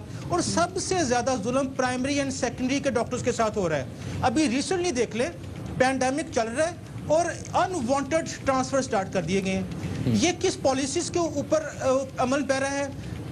NPA। मुझे एक बात बताएं, ये जो हेल्थ डिपार्टमेंट है, मिनिस्ट्री ऑफ हेल्थ है, वो बड़ी प्रोएक्टिव है पंजाब में, हम देख भी रहे हैं। तो उनके साथ कोई मुतालबात की फहरिस्त कोई रखी गई हो, कोई मुज़ाकरात हुए हो? क्योंकि आप लोग तो यूजुअली इस तरह से बात कर लेते होते हैं।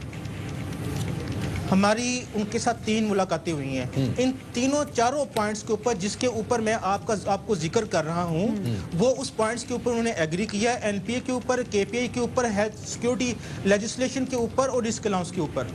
वो हम वेट कर रहे हैं कि शायद वो अगले 3-4 साल में मिल जाए या इनकी गवर्नमेंट के दरमियान मिल जाए। हमें मसला ये नहीं है। प्रॉब्लम ये है कि अगर आपने डॉक्टर्स का मजाक उड़ाना है अवाम के सामने, आपने डॉक्टर्स को लेट डाउन करना है अवाम के सामने, तो पैंडेमिक के दरमियान इस तरह की हरकतें करके ये गवर्नमेंट किस तरह का मैसेज देना चाह रही है डॉक्टर्स को? आप ये बात कर रहे हैं कि जो ऐलान किए गए थे वो ऐलान तो पूरे करते, बल्कि वो ऐलान भी पूरे नहीं किए गए और साथ में आपकी तनख्वाह में से कटौतियां भी की गई। अच्छा ये बताइएगा, ये कहा जा रहा है कि जिन 48 डॉक्टर्स ने इस्तीफा दिया है, उन्होंने 2020 में मुख्तलिफ औकात कार में मुख्तलिफ वजूहात की बिना पर इस्तीफा दिया था, जो कि अब एक दिन में फाइनली मंजूर कर दिया गया है।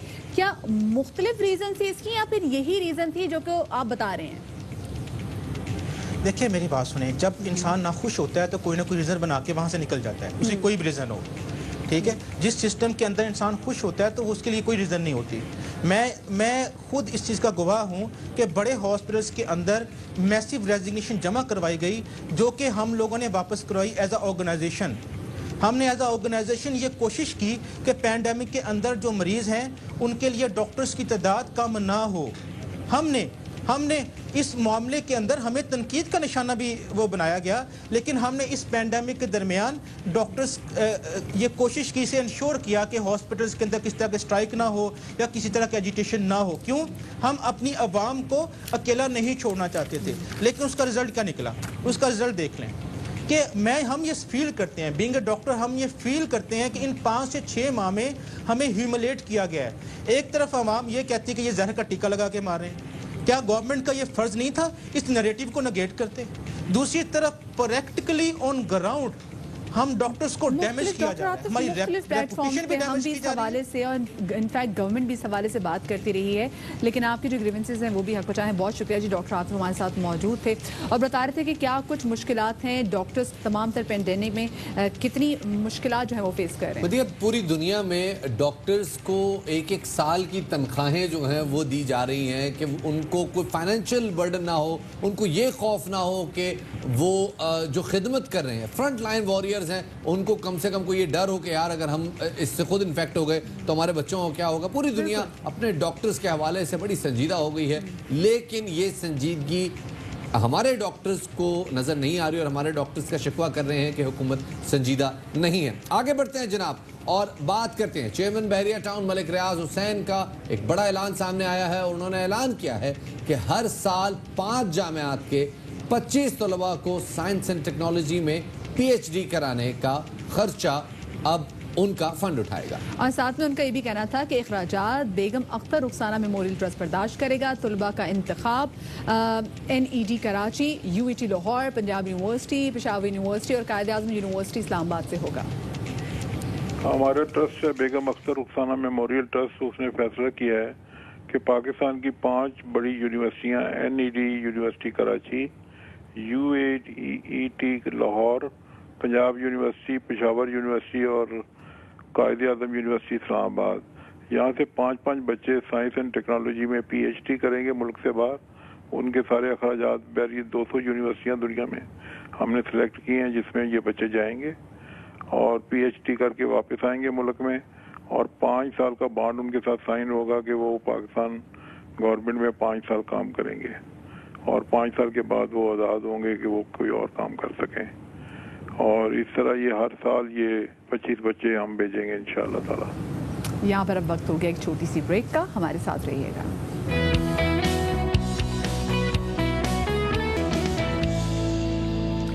Welcome back after the break. मुल्क भर में कोरोना वायरस की वजह से तफरीह मकामात मुकम्मल तौर पर बंद है, ताहम जिला मानसेरा में मकामी अफराद और कारोबार के लिए मुख्तलिफ मकामात को खोला गया है, जिससे ये तासुर जा रहा है कि सयाहती मकामात खुल गए हैं। खैबर पख्तूनख्वा पुलिस ने इस बात की सख्ती से तरदीद करते हुए कहा है कि शोगरान, कागान, बाबूसर टॉप समेत तमाम सयाहती मकामात सयाहों के लिए ताहाल बंद हैं और अब तक तफरीह के लिए आने वाले 6052 गाड़ियों को वापस भिजवाया गया है। इस हवाले से बात करने के लिए इनफैक्ट हमें इस हवाले से मजीद बता रहे हैं हमारे नुमाइंदे ताहिर शहजाद। जी ताहिर, बताइएगा क्या हालात हैं, कितनी गाड़ियां मौजूद हैं और ये तासुर क्यों चला गया लोगों को कि ये सैर व तफरीह के लिए मकामात खुल गए हैं?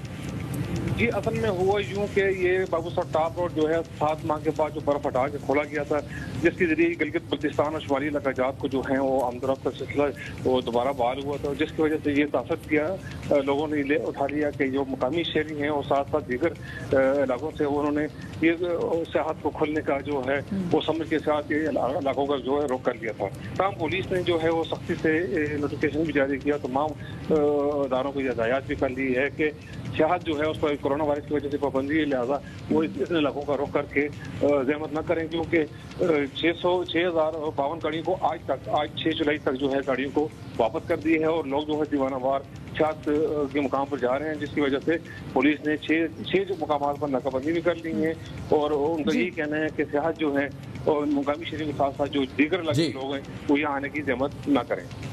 सही, बहुत शुक्रिया ताहिर शहजाद आपका मैं तफसीलात से आगाह करने के लिए। अभी सयाहती मकामात खोले नहीं गए हैं, ये वहाँ के लोगों की आसानी के लिए ये रास्ता खोला गया है ताकि उन लोगों की मामलात ज़िंदगी जो काफ़ी मुतासर हुई थी वो अब नॉर्मल पे आ सके। जी जनाब, और वो तमाम लोग जो कि फिरते जज्बात में पहाड़ों की सैर के लिए निकल पड़े हैं, तो उन सबको हम कहेंगे कि सांवल मोड़ मुहारा and turn back, about turn, वापस चलें। और उन लोगों को सिर्फ वहाँ के रहने वालों के लिए इलाके खोले गए हैं। आप वहाँ के रहने वाले नहीं हैं तो आप वापस अपने मैदानी इलाकों में रहें और गर्मी इंजॉय करें। हाँ, आप अपने इलाकों में रहें। हाँ जनाब, आगे बढ़ते हैं जनाब, और अब बात करते हैं पाकिस्तान में लड़कियों की तालीम के लिए काम करने वाली एक 18 साला दोशीज़ा रायना खान बर्की को लेडी डायना वेलफेयर ऑर्गेनाइजेशन की जानिब से डायना अवार्ड से नवाजा गया है।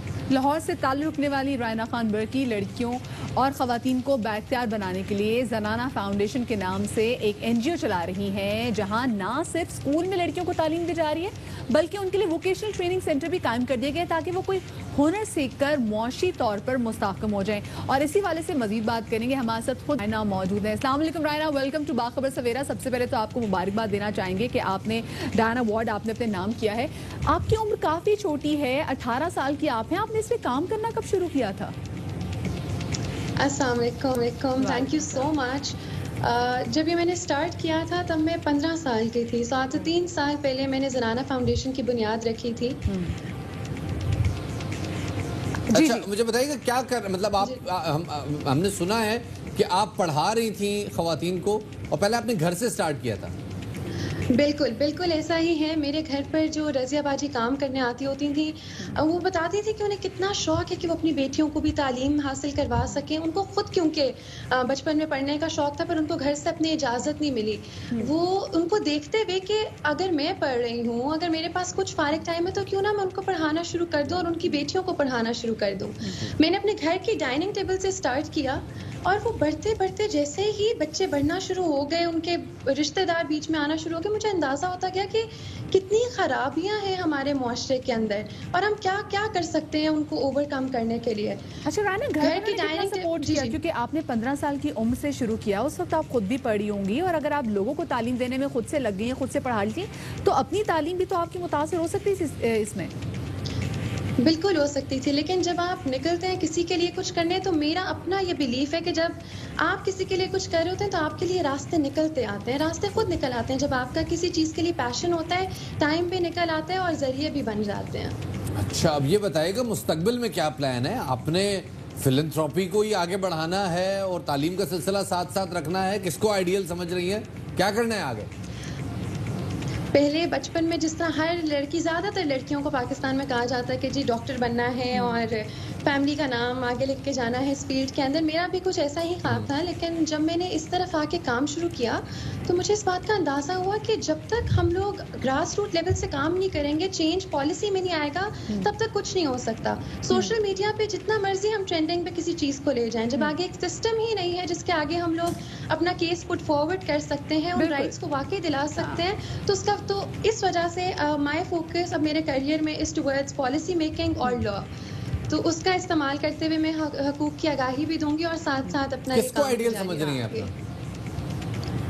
जिसका अवार्ड ले रही हूँ फिलहाल तो उसी को समझ रही हूँ, क्योंकि एक शहजादी होने के बावजूद भी जी एक शहजादी होने के बावजूद भी मैंने कभी प्रिंसेस डायना को उस नज़र से नहीं देखा, उनके ताजो तख्त की वजह से नहीं देखा, बल्कि पूरी दुनिया उनको देख रही है तो सिर्फ उनके काम की वजह से, उनके अमाल की वजह से। बहुत बहुत शुक्रिया रायना हमारे साथ रहने के लिए और इंशाल्लाह हम खुदा से दुआ करेंगे अल्लाह आपको आपके इरादों में कामयाब करे। एक आम खबर यहाँ शामिल करते चले, मुआवन खुसूसी बराए सेहत डॉक्टर जफर मिर्जा में कोरोना वायरस की तस्दीक। उनका कहना है, उनका ट्वीट सामने आया है कि उन्होंने खुद को घर में करंतना कर लिया है। जी आपको एक बार फिर से बताते चलें कि मुआवन खुसूसी बराए सेहत डॉक्टर जफर मिर्जा में कोरोना वायरस की तस्दीक हो गई है, जिसके बाद उन्होंने खुद को घर में आइसोलेट कर दिया है। डॉक्टर जफर मिर्जा ने खुद ये बात ट्वीट के थ्रू लोगों को बताई है। जैसे मैं और भी शफात हम बात भी कर रहे थे कि ये हम पे एक सोशल रिस्पॉन्सिबिलिटी भी है कि वो लोग जिनका आवाम के साथ बहुत ज़्यादा कनेक्शन है उनको भी आगे बढ़ के इस तरह की बातों को अनाउंस ज़रूर करना चाहिए ताकि लोगों को पता चल सके, जैसे डॉक्टर सईद हमारे साथ मौजूद थे, कि it's not a social stigma. जी जनाब, और डॉक्टर ज़फ़र मिर्ज़ा, हम दुआ गो हैं कि इनको अल्लाह पाक जल्द से जल्द सेहतियाब करे और इनका ये कोरोना वायरस कुछ ज़्यादा आगे ना बढ़े, और अल्लाह करे कि ये इसी तरह से ही जिस तरह से पहले हमें आगाही देते रहे थे इसी तरह से ही आगाही हमें फराहम करते रहे। आगे बढ़े जनाब। बिल्कुल जी, और आगे बढ़े और आपको बताएं कि विफाक की जानिब से के इलेक्ट्रिक को 800 मेगावाट बिजली की फराहमी के बावजूद कराची में लोड शेडिंग खत्म नहीं हो सकी। शहर में मौसम बेहतर और डिमांड कम होने के बावजूद लोड शेडिंग अभी भी जारी, और शहर के मुख्तलिफ इलाकों में लोड शेडिंग का दौरानिया अब 12 घंटे तक पहुँच गया है। ज़राई का कहना है कि के इलेक्ट्रिक के बिन कासिम के 2 यूनिट बंद और दीगर यूनिट भी कम पैदावार दे रहे हैं। 700 मेगावाट बिजली की कमी की लोड शेडिंग जो है उसकी वजह से हो रही है, और शदीद गर्मी में लोड शेडिंग की वजह से पानी का बहरान भी शिद्दत इख्तियार करता जा रहा है। प्रोग्राम में अब आपसे इजाजत चाहने का वक्त हुआ चाहता है। अपना बहुत सारा ख्याल रखिएगा। शफात अली और मध्या नकवी को दीजिए इजाजत। शादरिया बादरी, अल्लाह हाफिज।